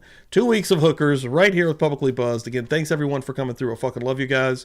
And let's keep going a little bit here. And there, yeah, thank you so much, Pokemon, posting the wrestling channel in there. And again, I get it. You know, I would say that a lot of the videos that I post on there, a lot of that content does fall within the true crime sphere. Honestly, it's some really messed up behind-the-scenes stories, but I also watch wrestling on there as well. Usually some old-school wrestling. We're currently watching some Memphis wrestling from 1989 and trying to just grow the presence in the live stream community of wrestling on there as well. I need to start live streaming on my Facebook Wrestle Plunge account. That thing is actually doing incredibly well. I have videos on there that are like 500,000 views. That's actually monetized now. I've just hit 15,000 followers over there. Working on 10,000 here on YouTube. And yeah, We're killing it. Let's go. I got to use the bathroom. Let's see how close I get this name. Eric Paticha. Yeah. Parties, jurors, and alternates are present as heretofore. I understand you want to interrupt the testimony of Dr. Bodden and put on another witness. That's agreeable with the court, Your Honor. Fine. Short witness. Okay. Morning. It's fine. Your Honor, we'd like to call Eric Potisha. Okay. Potisha. Potisha! I did not get it. Ember, good morning, good morning. I'll be right back, guys. I got to run upstairs and use the bathroom. I'll be right back.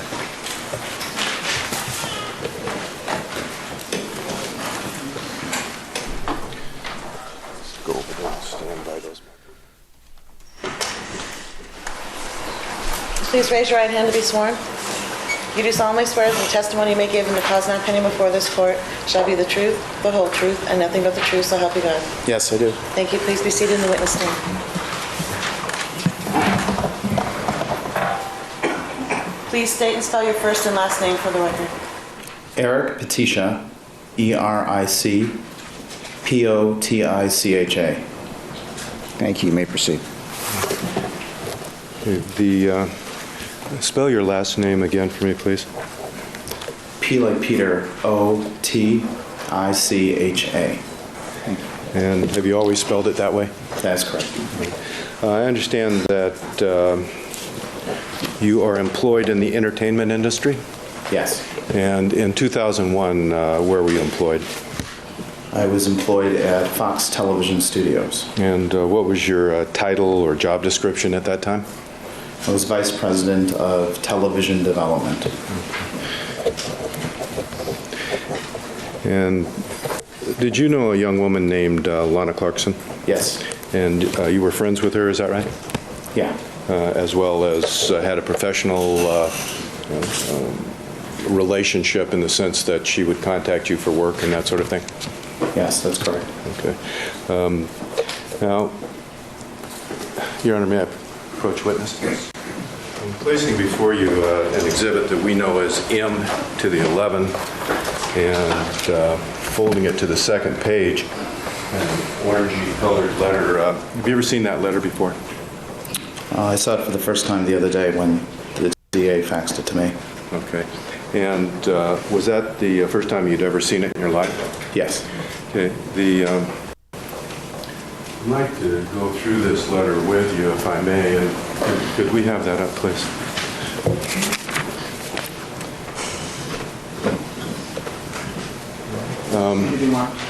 No, Your Honor, this is M11. Thank you. M11. It's, all right. It's also F11 in the non-colorized version. All right.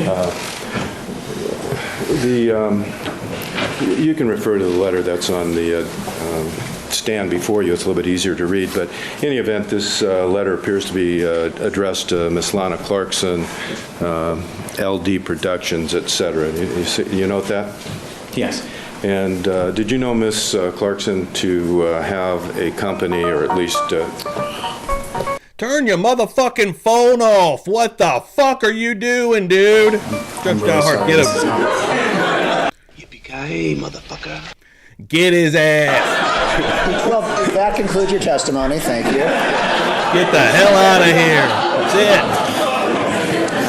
it. Yes. Dunsky. That's okay. Really, I'm very sorry. I apologize. That's okay.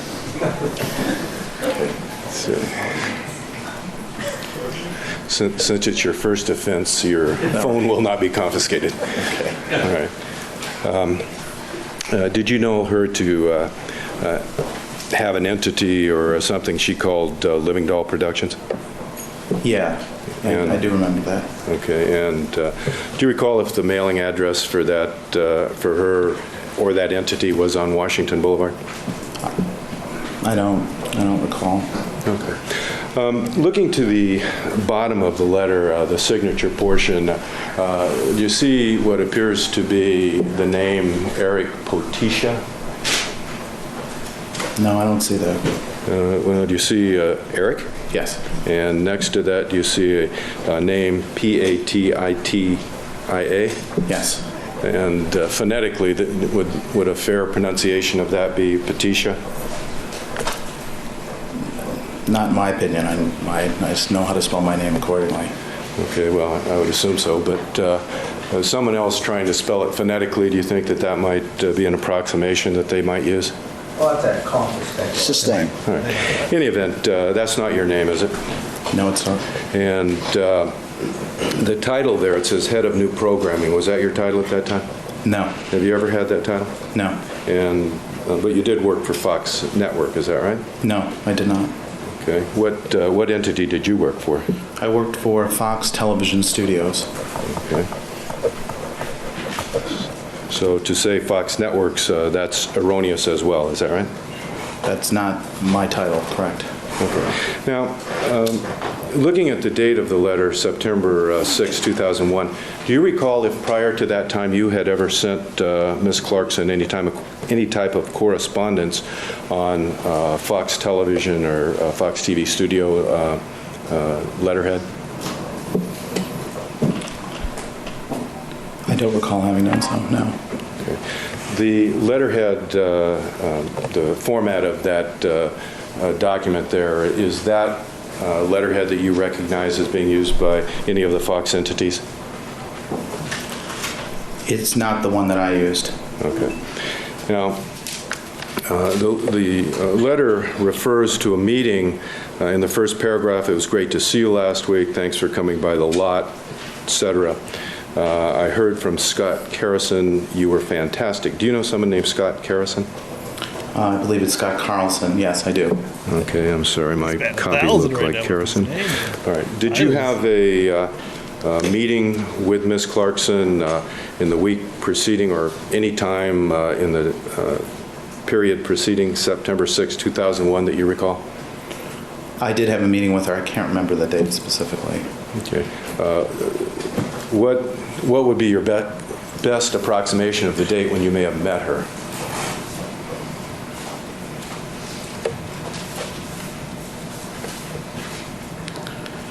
Well, I met with her in my office at least once, and I know it was in 2001, 2002, but I'm not really sure what the exact date is. Okay. I might have some email correspondence that would help. Okay. Actually, I'm going to get there just while we're on that point. After you were contacted by the district attorney, did you provide some email to them? It was correspondence between yourself and Ms. Clarkson? Yes. Okay. And you explained to the district attorneys that interviewed you that you considered yourself to be a close friend or at least a good friend of Ms. Clarkson. Is that right? Looks like this guy has left the business as far as I can tell. Looks like he co-produced and produced and was an associate producer on films from 98 to 2013, but it looks like he has left the industry as far as I can tell, unless he's doing something else. That's correct. Okay. Now, the next paragraph of the letter indicates, I wanted to tell you how much I enjoyed watching your footage with you, and I really think you've got something there. Did you ever author any kind of a communication to her with that statement in it?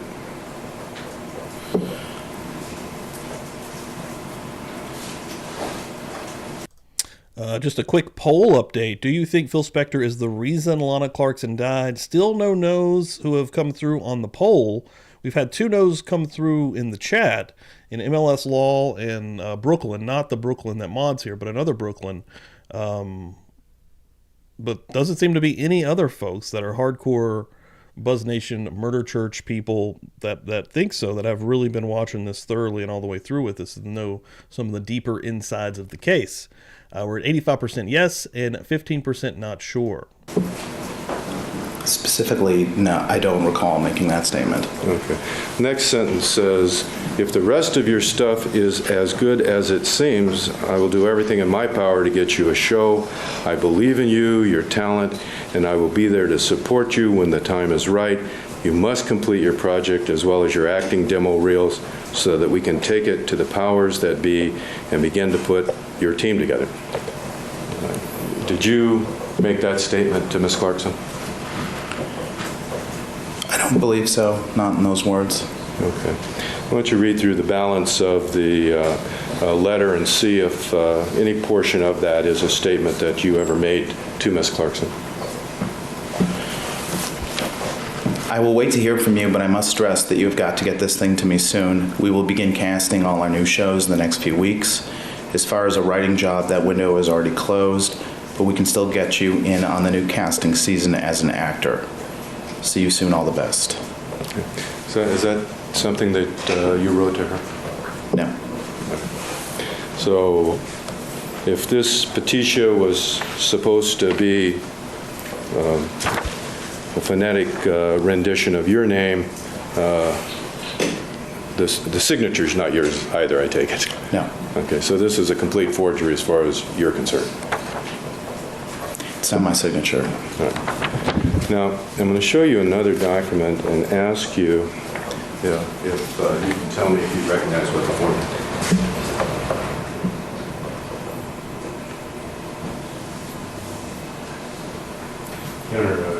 Could we mark this next in order, please? S11.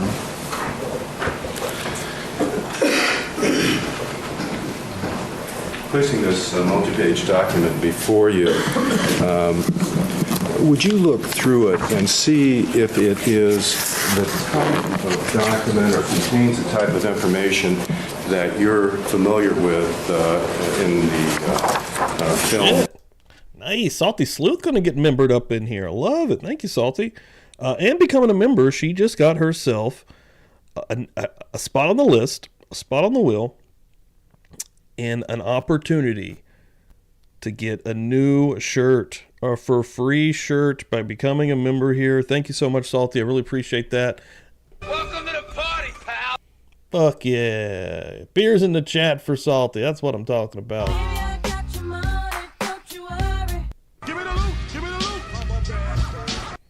Hell yeah. Buzz the Confused member. That's the level I like to hear. Hell yeah. Thank you, Salty. Welcome in here, Weird Debbie. Good name. What's up? Or movie business. Or television, for that matter.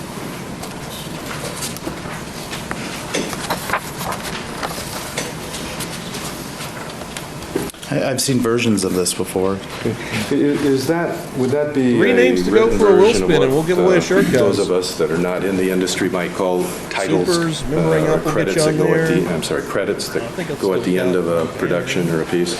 Donation up there, Yeah, public it could buzz be on at the Cash App, end or Venmo, the beginning. PayPal, all of that. Okay. to get you Credits a or spot title on the sequence. See, why don't you wheel. turn back to the first page and see what this credit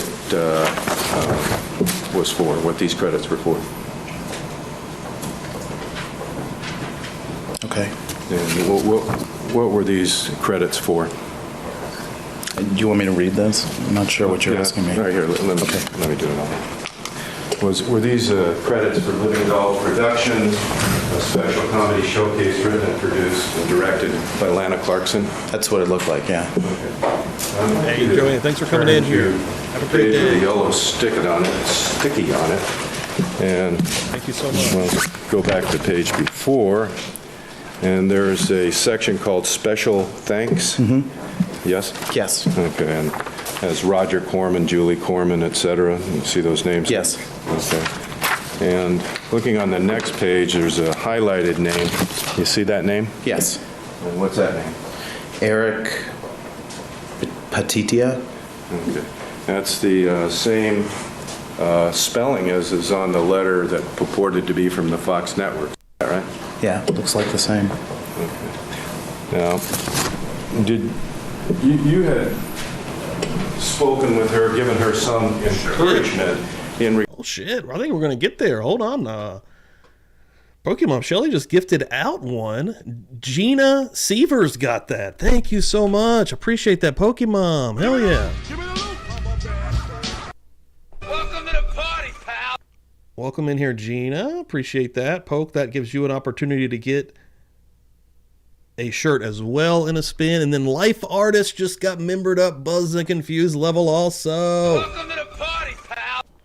Thank you so much, guys. Anytime we ever get new members, make sure you're dropping beers in the chat, dropping Navy grogs in the chat, hell yes in the chat, Murder Church logos in the chat. Let them know. Welcome them in. Thank you so much. And then I think we just did it. I think we did it thanks to BGOG. Hold on. Hell yeah. BGOG rounding that thing out. Let me just get a quick count in here. I'm pretty sure that's it. And I think we have a freaking wheel of a shirt going to be given away right now. Where are we at? Hold on. 1, 2, 3, 4, 5, 6, 7, 8, 9, 10, 11, 12. We hit it. Ladies and gentlemen, we hit it. Ding, ding, ding, ding, ding. Well, let me tell you something, brother. I'm telling you like it is, baby. Yeah, that's what I'm talking about. Hell yeah, everybody. We hit that motherfucker. We hit that motherfucker. Factual Lie coming through. Starting out a new will. $5. Only 2 films have ever scared me. Phantasm and Scanners. What's the scariest you have seen? Holy shit. First of all, I'm a huge Phantasm fan. Like Phantasm, all of them. Even the last one called Ravage, which was like kind of lower budget. I think it's from like 2016. Still pretty fun and keeps the story moving. But Phantasm is really, it's a good one for scary. I get that. I actually get that. Scanners is fun too. I really enjoy Scanners as well. For horror, something that really gets into my soul though, something that, man, I'll have to think for a minute, honestly. Something that truly, really gets, okay, Pumpkinhead. When I was a kid, Pumpkinhead, the first one scared the fuck out of me. The story, the vibe, the witch in the cabin, the actual monster itself. Pumpkinhead is one that really... I think we played Pumpkinhead a long time ago on Frill Friday also. Classic film. And then I'm also going to say this. Since you came through Factual Lie, I think you were trying to get on that wheel for a shirt. We will do the next wheel for a shirt as well. We're going to go into another t-shirt giveaway.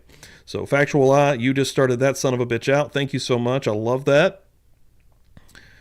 And, yeah, I will work on getting a will going right now because we're going to spin that son of a bitch. Thank you all so much. Seriously. Love you guys. And all new folks, you now have the opportunity to see past streams from the book club every Tuesday night after Murder Church. We go live, members only style for the Buzz Nation. We're reading The Stranger Beside Me, Anne Rule, Ted Bundy book. But the notes that I do for these are pretty extensive, pretty detailed, and all past episodes are in the live section. And now that you're a member, you can see those and you can check those out even if you don't want to read the book to catch up. But thanks everyone for coming in here.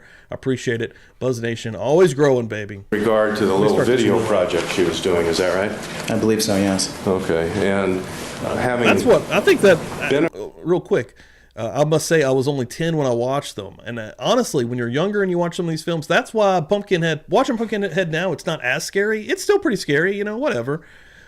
But the memory of me watching it as a kid is what's truly scary. Like that's truly what is always going to set in the back of my brain when I think about Pumpkinhead or a movie like that. A friend of hers, having given her some encouragement or some feedback on her video, it would be, like I said, the next will it be would not be unlikely for her to give you credit, correct? Awesome. There are special thanks. It's never happened before that I can think of. All right. In any event, this Eric Patricia is not you either, is it? That is not me. Yeah, I can see that too now. Your Honor, here on Elm Street. I have another document that I would like to mark T11. Well. All right. And that one's creepy because of the dream aspect. I've got to go to sleep. It really gets you.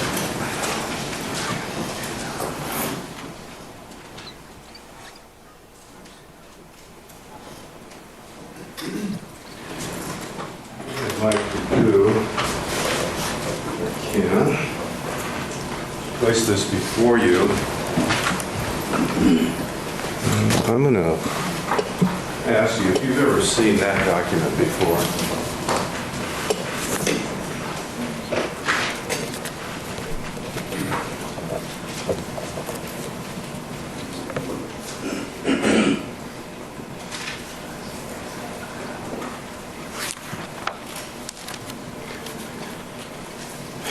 Thank you guys so much. Got a will, baby. We'll do it after this video. Thank you all. The video that Ms. Clarkson prepared, did she refer to that as her showcase, the showcase?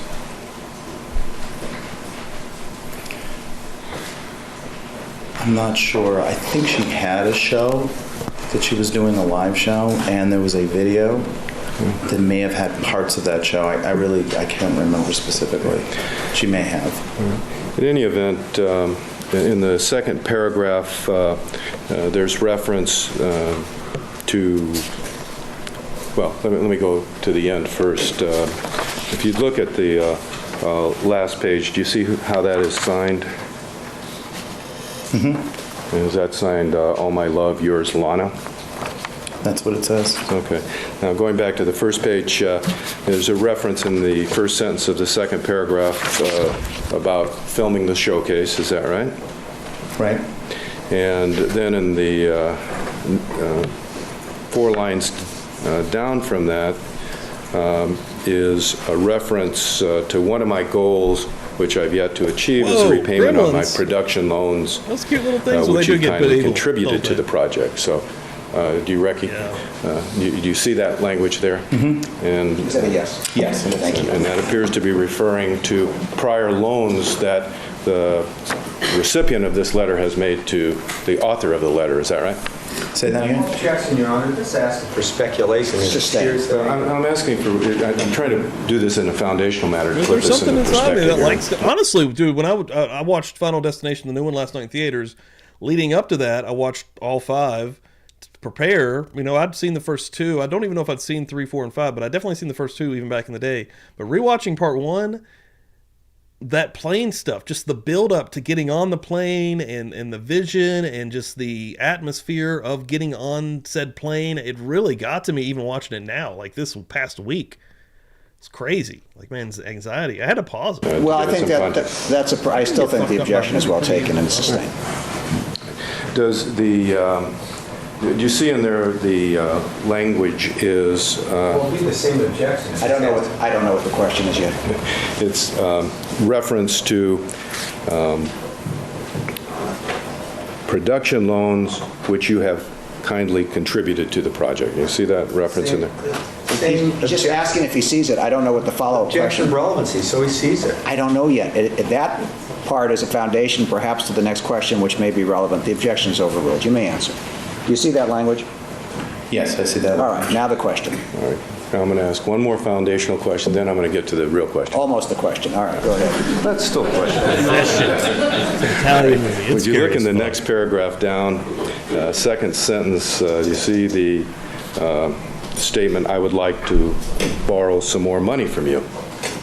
I see that. Now, we'll get to the question. What I'd like you to do is to look on the next page, which should say 3461 on the bottom. And there's a paragraph that begins about 1/3 from the bottom. And in that paragraph, did you see a reference to a meeting on the Fox lot last month with a very powerful Fox executive? Yes. Okay. Now, if you'd be kind enough to take the letter that is over the signature of Patricia and follow along with me and see if you see this language in that letter. Objection relevancy. This witness is just going to be a reader for us? I don't. It's foundational, Your Honor. Well, they're all foundational. You gotta start. Hopefully something will be built on the foundation. If it turns out that nothing is, we'll just strike it off. All right, you may proceed. You see the language in there, Lana, if your stuff is as good as it seems, I will do everything in my power to get you a show, etc. I see that.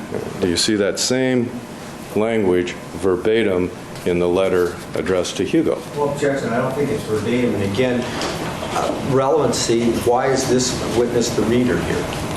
I think I see where just a second. I think I see where you're going, but I think all you can do is use this witness to establish what's in his letter. You can point something out, and you can argue that as appropriate at a later time. All right.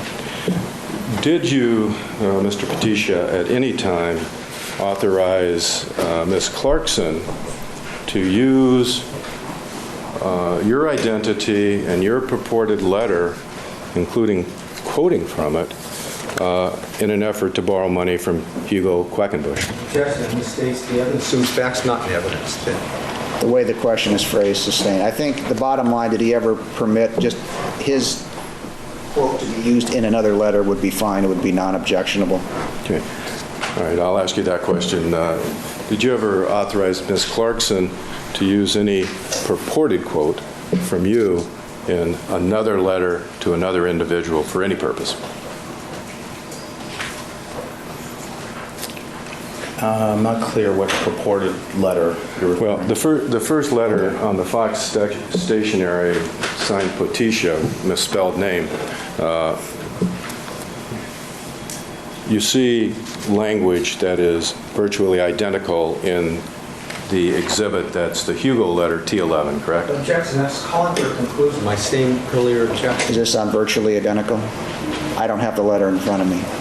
Well, I think it goes beyond that is to the whole reader concept. I mean, the letters. The other problem that I do see, if the letter is not his, and I think that's probably a given at this point, he couldn't have given permission to use it to someone else. I mean, that's more argument. It's not his letter.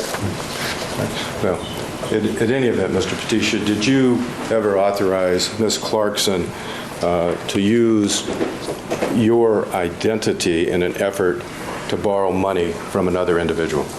No.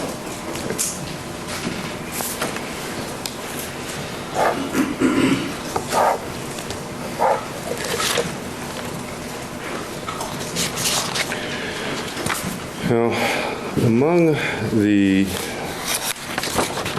you know what, I'm not going to ask about these other emails at this point. I'm not going to ask any additional questions at this time, Your Honor. Thank you. Cross-examination? Thank you. Good afternoon. Thanks for coming. I assume you're probably a pretty busy guy, right? Yeah, relatively. Not today.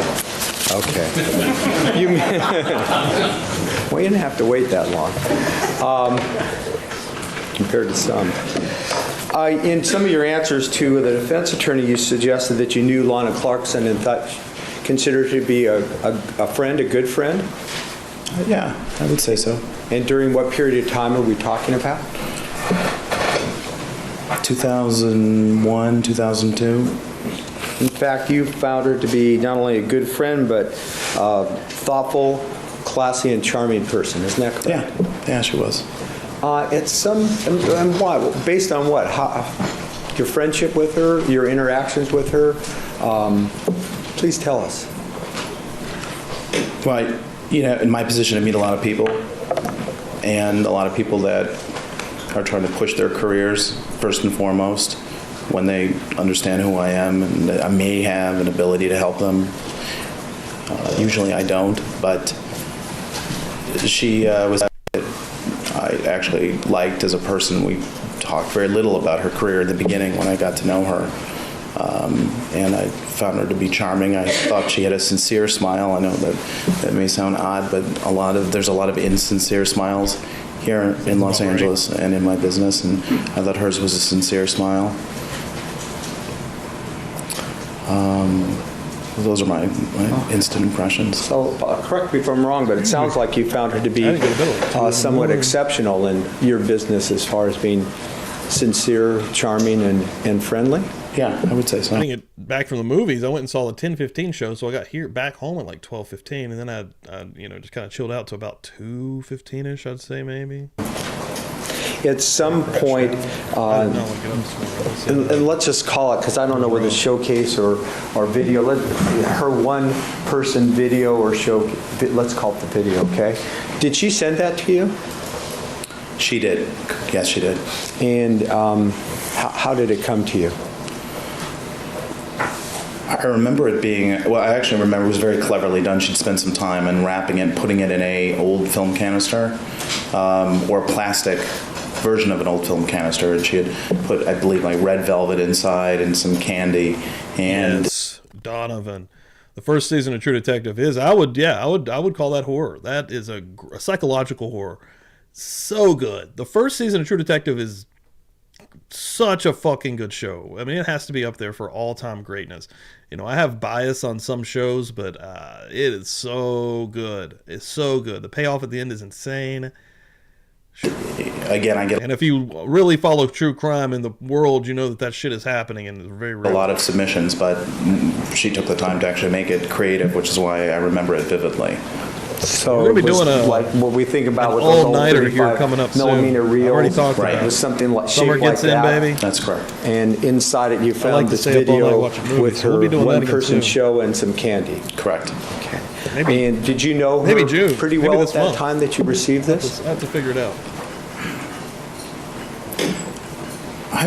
I'd seen her maybe six times socially before then, so pretty well. So this was, Yo, morning, sounds Brooklyn. like What are you doing? Let me hit you with it. Let me hit you with one. kind of a charming, classy way to get this video to you. Right. Consistent with the Lana Clarkson that you knew. Absolutely. Okay. And did you take a look at the video, the one-person show? I did. Okay. And what did, let me withdraw that and ask you this. At the time that you received the candy box that looked like a movie reel that had her video inside, what exactly was your job? What was mine? Can you Yeah, repeat that? what was your job when you received it? As it related to the video? Yeah, what was your job at Fox or 20th Century? I was in charge of developing TV shows for the studio upon which I worked that day on a TV movie, Normally I believe. these guys don't leave the and, industry. I wonder what happened. I'd looked at her reel with an eye of potentially good push casting her job. in one of the roles for the TV movie.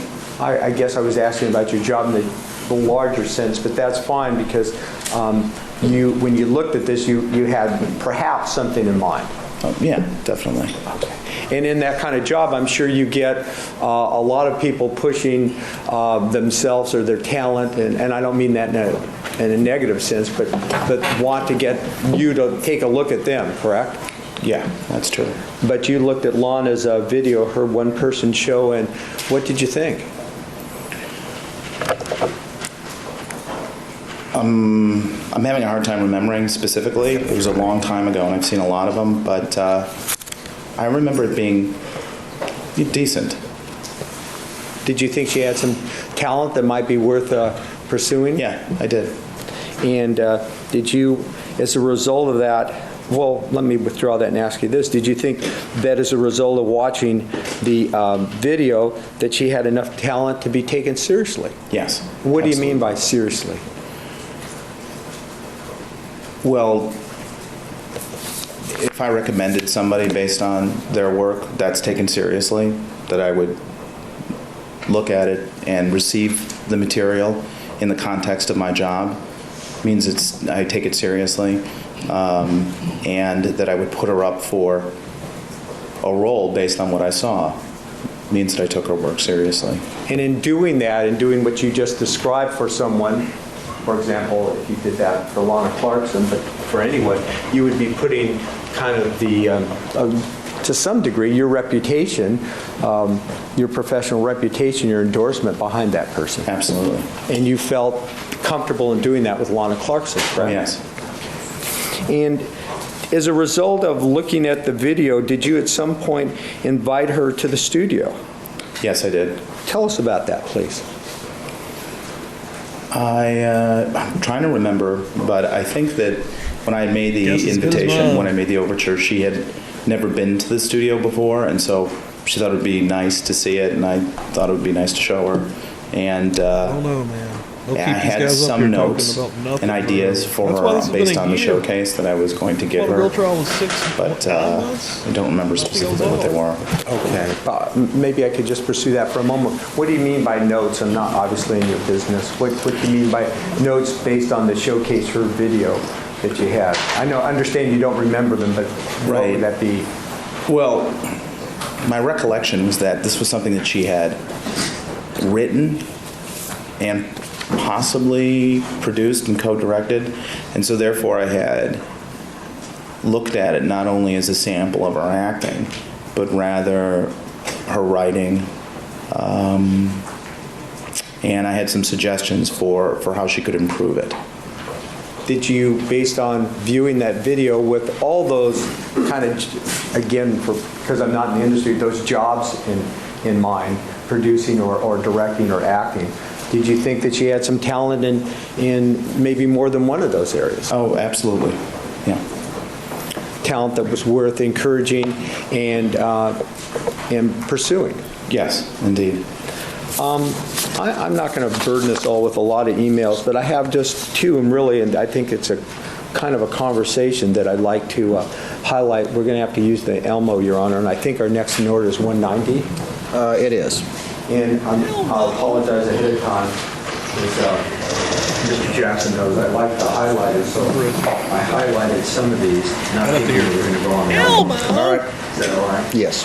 Okay, this would be 190, Your Honor. It's an email apparently. Sure. It's 25050, and the next one is the next page, 25051. And that first one is dated July 16th, 2001. I believe it's from Lana Clarkson to this witness. Okay, that'll be marked 191. Nobody knows where you live.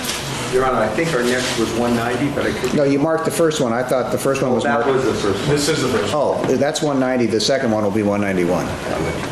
Thank you, Your Honor. All right. And it is... Maybe we could freeze that off.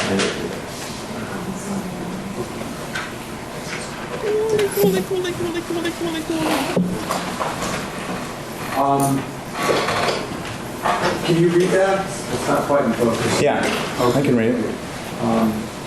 That's your name at the top, correct? Correct. Spelled correctly? Yes. And this was an email that you received from Lana Clarkson? It appears so, yes. So apparently she could spell your name right. Right, that is correct. And she says, "Hey E" to you, and I hope you had a nice weekend, and goes on there, makes in this beginning of the second paragraph a reference to Vesco. What's that? Vesco was a friend of mine that had a production company, a low-budget production company, and I had believed I had recommended to her that he might be interested in helping her with her showcase, perhaps providing camera equipment. I'm trying to remember what Vesco was doing at the time, but he had a camera outfit as well as a production company. What I mean by a camera outfit is that he had equipment that could be rented or given a rent as a gift for people to use. And you knew him professionally? Yes. And you suggested to Lana Clarkson at some point that she contact him? Yes, absolutely. And again, you were doing that because you thought she had some talent that should be pursued, and maybe this Mr. Vesco could help her. I thought it could benefit both of them, actually. Now I'd like you, I have Mr. Jackson's pointer here, going down to the third paragraph, read Kmart advertising pitch. Ms. Clarkson said at the time, "I'm willing to put this together with you, no problem, as soon as I open the play in August 1st, I'm swamped until then." Did you knew what she was talking about in that email? No, I'm afraid I don't. All right. Did you know that in her past she'd done a Kmart advertising? No, I didn't know that. And anyway, at the end of the email, she says, "Thanks again for all, Miss Lana," correct? Correct. And let's see, the date on that is Monday, July 16th, 2001, and it's dated, a timestamp, I hope it's right, 10:43 a.m., correct? That is correct. Okay, maybe we could do 191 next.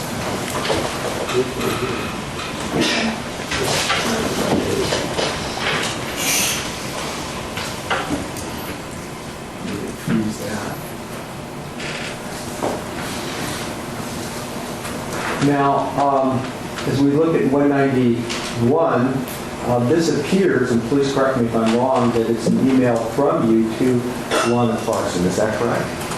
Correct. And it's dated the same day as the last one we looked at, People's 190, just maybe 20, 25 minutes later, 11 in the morning, correct? Right, correct. So it appears to be there in response to one another, right? That is correct. And in this one, you said to Lana Clarkson, "It's a pleasure helping a talented person achieve what's theirs. Keep calling Vesco, be persistent, let me know about the play." Correct? Apart from the court grammar of that, yes, that's mine. Oh, I didn't notice.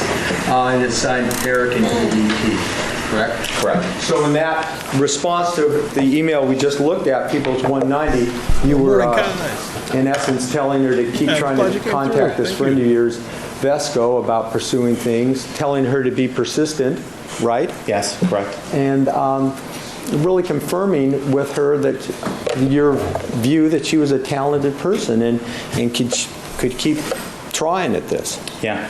Was she a persistent person? Yeah, she was. She had goals? Absolutely. And we're always trying to work towards those.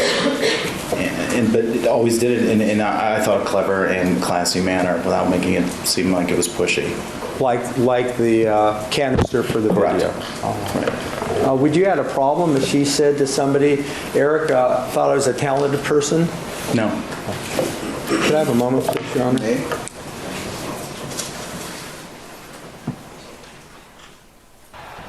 Thank you. Nothing further at this time. Thank you. Redirect? Yes.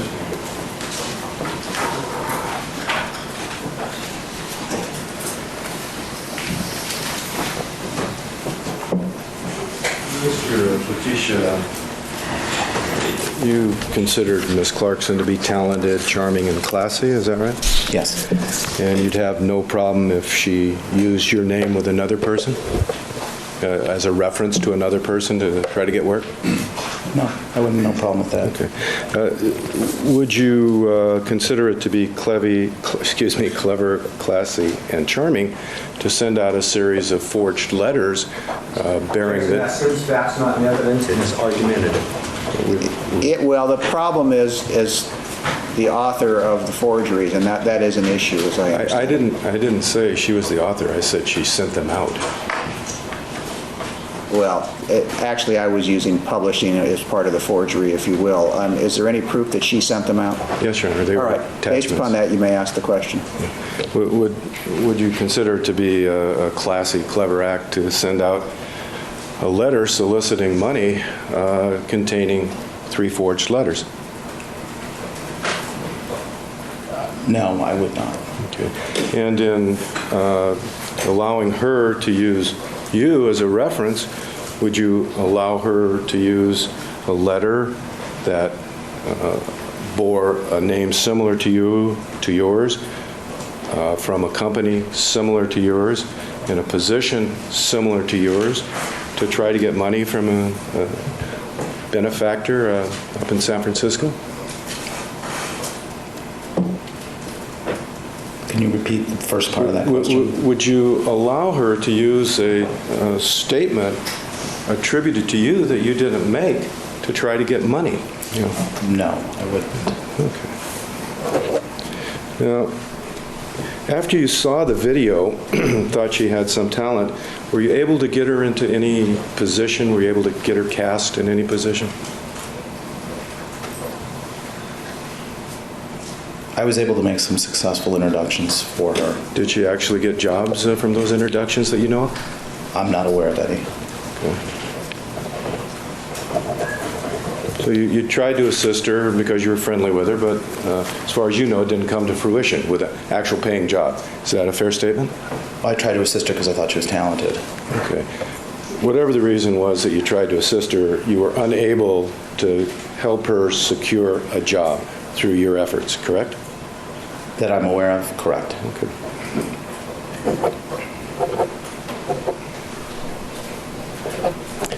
Now, in addition to the emails that Mr. Dixon just showed you, you provided the prosecution with some additional emails, correct? Correct. And it's not up there anymore, but Subi, would you be kind enough to put 190 back up there, please?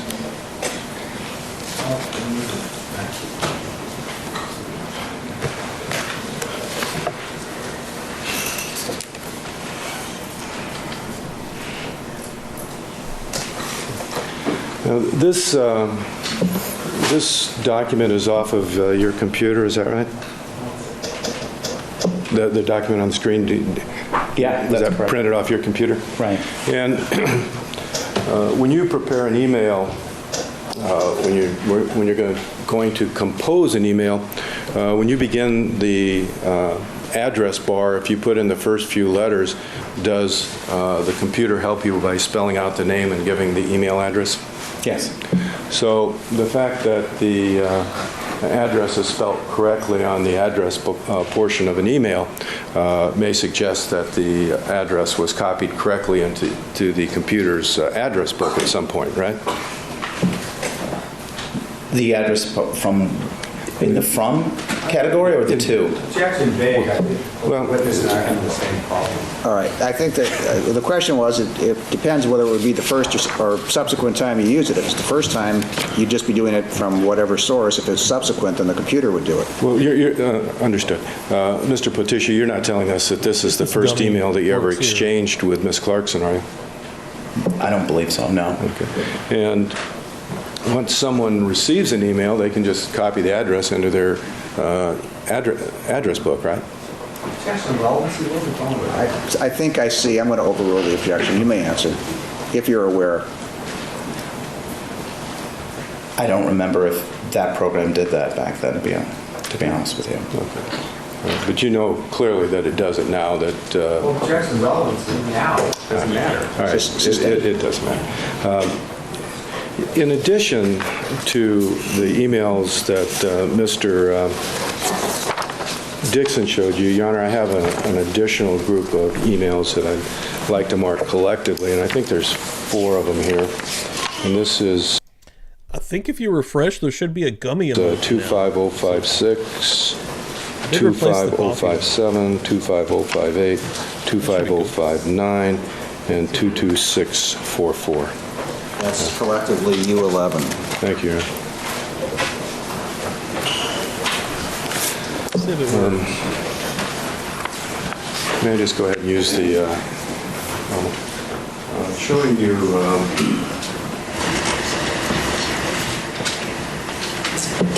the first... Yeah.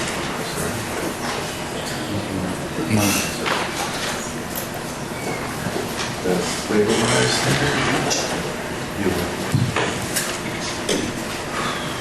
This is another email that looks like it was sent from Ms. Clarkson to you, is that right? Correct. He's eating gummies. And in there, she's still trying in the second. Shit. Micah coming through here with $5. Penance in teething, and I've never been able to say this word, for being so goddamn late. Lord, hear our prayers, Micah. Thank you so much for coming in here. I really appreciate it. You are forgiven. I appreciate that. Also, we've got a brand new wheel. I'm about to spin a wheel here also, like right now, in about 5 or 6 minutes. But you are on a new wheel. I think you're on the old wheel too here, if I'm not mistaken. Yeah, you're on the wheel we're about to spin, and you're going to be on the new wheel. Both of them are going to be for shirts. So you have an opportunity to win that twice if you don't get this one. So, hell yeah. Thanks, everyone, for coming in. New emoji in the chat, the gummies. A paragraph to hook up with you to get you to help her with her showcase and maybe references. Is that right? Yes.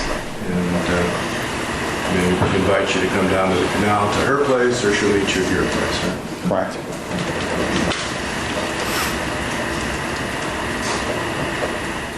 And next page from the same series of emails.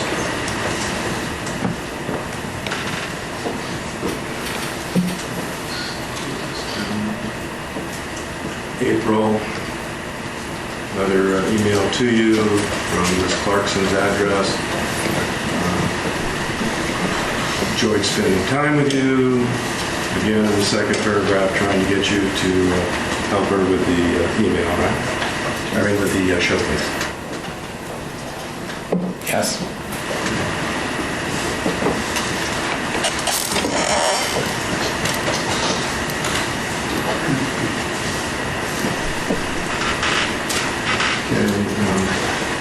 Again, we have another email from Ms.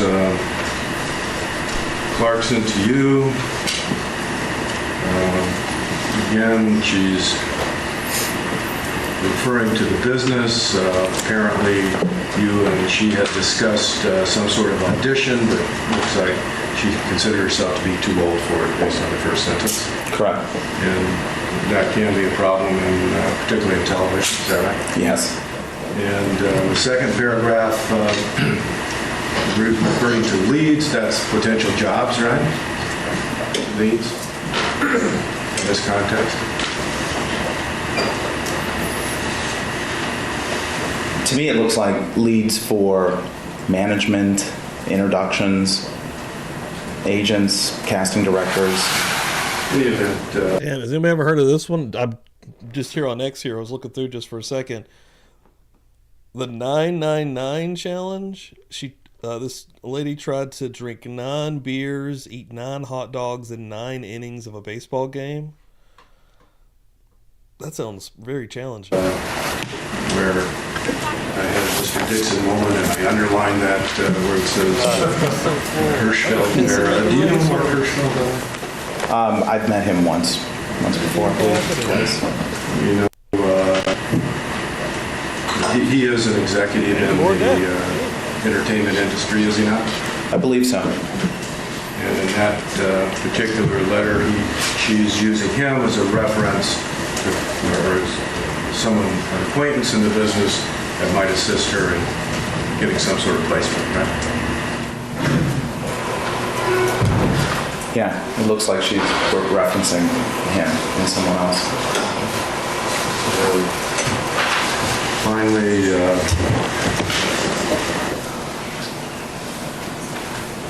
this looks like... God, this has been the most, another absolutely pointless Actually, this one doesn't have the correct spelling, and it has an incorrect date. Pretty interesting.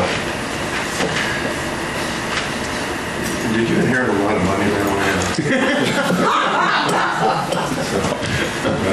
This is, hello, you handsome and well-endowed man, so I'm assuming that's referring to your finances. And she's inviting you to participate with her in some show referencing kind of a personal relationship, would you say? Yes, it seems that way. Seems so. Hugs and kisses. All right, thank you, sir. I don't have any other questions. Thank you. Recross? No, thank you, Your Honor. Nothing further. All right, subject to recall, you're excused. Thank you for being here. You may step down. Do you want to go another few minutes with Dr. Bowden? Sure, Your Honor. All right. All right. You want to go another few rounds with Dr. Bowden is what he should have said. Whoa, it's only 5 minutes. Let's go 5 minutes. Let's go ahead. Let me spin this wheel and we'll put in these 5 minutes here. We are going to spin the wheel. There's only 5 minutes of part 8 of Bowden, so that might be the finish of that. Let's go ahead and finish that up. Ladies and gentlemen, good luck everyone on the wheel. Everyone that has donated, thank you all so much. This is for a t-shirt. Let me go ahead and pop those up also so you guys can get a good look. We do have a lot of new shirts in the merch store right now. We've got a lot of cool ones. Dan was rocking the Savage one last time I seen him on Thursday or Friday, which was cool. But yeah, right now, folks, who's going to win it? Good luck. Make sure it's going to spin good. Ooh, Whisper in the Wind style. Who's that yellow? Gabby! Congratulations, Gabby, who is always coming through and starting out wheels, actually. That's an awesome one.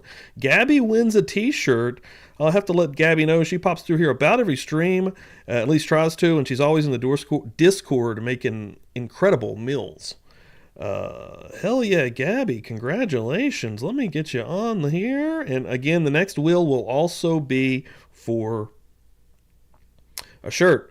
We're going to give away a double layer of shirts. Really because of Factual Lot today when he came through. I know he was trying to finish out the wheel and get on this one. Let's go ahead and help him out and go back through another one. So everyone, thank you all so much. Congrats, Gabby. Gabby's awesome, man. Gabby's always coming through. Absolute G in these parts. Really fucking cool person. And also the 34 votes on our poll. Do you think Phil Spector is the reason Lana Clarkson died? Yes, 85%. Not sure, 15%. And there's no votes. Even though we did have 2 no folks come through the chat. I believe Brooklyn, not our lovely mod Brooklyn, the other Brooklyn that's been lurking, and then MLS Law came through and made a comment about they think that Phil was framed, I think he said. But I think he was just passing through to drop that and not actually hang out. But yes, and then a lot of cool new names have come through here. Weird Debbie, welcome in. Thank you so much. Appreciate it, guys. But yeah, hell, it's only 5 minutes with Bodden. Let's finish this out, and that'll probably wrap up today. Don't forget, real quick, 3 Eastern today, mega stream. Hopefully, I got Jack, Never a Truer Word, coming through here. Someone that analyzes words. He's been blowing up on YouTube, actually. Last time I worked with him, I think he's like 10K more followers past that. He's doing a really good stuff. And I've got him analyzing Brian Koberger's Tapatalk teenage post. It's going to be interesting. See if we can get just another level of insight into the brain of Brian Koberger. Again, the Brian Koberger, the Idaho 4 trial is pending and something that I am definitely going to be covering. And getting a lot of heat for covering it the way I'm covering it from different creators, which is fine. So I expect the chat could get spicy like it sometimes does with Koberger. So just bring yourself, bring your opinion, and we'll be good to go no matter what you think. So everyone, thank you so much. Thank you for returning. I'll get my stuff here. I want to show you, we were talking about Ms. Clarkson at the scene, and basically what happened at the scene when the members of the coroner's office were going to remove the body. And are you familiar with generally what those procedures are that occur when a medical examiner or coroner's office move a body? Yes. Are there pretty much standard ways by which that is done generally? Yeah, in general, yes. Okay. And in this particular case, or let me ask you, is it usual for a coroner's office or a medical examiner's office to document what they're doing so that later on, if there's ever an issue, you can go back and look and evaluate that to see if there's any question or issue as to how the body was moved and what was done? In general, yes. Okay, and in this particular case, did you review the reports and notes of a Jamie Lintemoot, one of the criminalists for the medical examiner's office or the coroner's office for Los Angeles? Yes. Okay, and did she describe in the her report and her notes what she did at the scene insofar as Lana Clarkson's body was concerned? Yes. Does she talk about in preparation for the body being moved, whether or not there was something put over the head in some fashion? Yes, I'm referring to a report that she made out. Your Honor, I would ask the doctor kindly to answer the questions that he's asked based on his memory until it's established that he cannot remember and he needs to refresh his recollection. Just a matter of Okay, protocol. I'll put this away.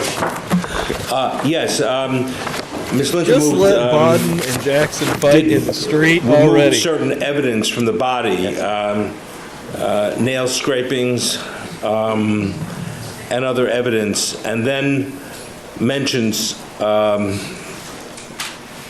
concern about whether to remove clothing at the scene or before, so that it doesn't get contaminated during the moving process to the morgue, or whether to leave the clothing on. It was decided with her supervisor at the scene, according to her report, to wrap a sheet around the face and head to protect the clothing from contamination by blood that might come out of the nose and mouth during the movement process. Showing you a picture called Exhibit S to the 8th, and ask if you recognize this particular photograph. Yes, I wasn't there, but I've seen this photograph, and this is a sheet that has been wrapped around Ms. Clarkson's head by Ms. Lintemoot and others to protect the rest of the clothing from contamination by purged fluids. That is, as after death, she realizes, and they realize, things change in the body. And in the course of movement, fluids can come out of the nose and mouth, which include decomposition fluids. Remember, the body was there for about 15 hours before movement, during which time the mucosa, the lining of the mouth and the nose breaks apart. To everybody it happens, and blood and fluid can ooze out into the mouth and nose and air passages, upper air passage. So this was done. The decision was made not to remove the jacket at the scene, which could have been done. The decision made not to put the body and dressed in the clothing with all the material on the clothing onto a plastic cover, a plastic sheet, clear plastic, which is put into a body bag, which is then put onto the mortuary wagon. And when that mortuary wagon is brought down to the medical examiner's office, Dr. Lakshmanan's office, Dr. Pena's office, it's taken all out of the mortuary wagon, put on a stretcher, put on a table, autopsy table, and then examined. In fact, Ms. Lindemuth, Dr. Pena, and It's getting narrative in fashion, but that's all right. We've reached our concluding hour. Ladies and gentlemen, That's keeping why in I mind was the only admonition, short. we'll We're be in not recess till done with 9:30 this. tomorrow morning. You'll return at that time. Thank you. thank you. We're going to the outside of the presence of the jury. And we're also on video 200. Okay, 30 minutes is where we're going to start. The judge and counsel discuss trial proceedings outside the presence of the jury. But we're on video 200, and if we go down here to the bottom, there are 244 videos. So we still have a lot, actually. But we're getting at least into the 200s now. Imagine that. We've watched 200 videos in this freaking trial, guys. Can you believe that? That's insanity. That's actually crazy. What we're going to be doing today is going to be cool, though. Again, leaving this stream, I'm going to send you straight over to my stream at 3 Eastern. Come on back, come back, go get some lunch, do what you got to do. I think I actually got to go do a little bit of shopping for the week. I'm going to go hit the store. I'm going to come back, and we're going to watch Jack break down Brian Kohberger teenage post online, and we're going to get a little bit more insight into the brain of Brian Kohberger. So yeah, everyone, thank you all so much for today. Today's been wonderful. We had a wheel completed. We have a new wheel started. We got a t-shirt given away. Incredible. Thank you all so much. If you haven't subscribed, if you're randomly coming through, if you're new here, do so. Make sure the bell's clicked. You don't want to miss anything that's going to be getting dropped. Yeah, thank you all so much. I really, really appreciate it. Seriously. This coming Friday, Feral Friday this week, is going to be another Hooker Fest. We're having Frankenhooker. Got Lisa Mashorty coming through. Other than that, yeah, come back through today. I got 2 more streams today. 3 Eastern on this channel, and then 6 Eastern on the wrestling channel. Lots of stuff happening, folks. Thank you all so much. I love you guys. Let's go. Let's kick today's ass. Let's go. See you back here at 3. Come on back. Boom, boom, boom, boom, boom.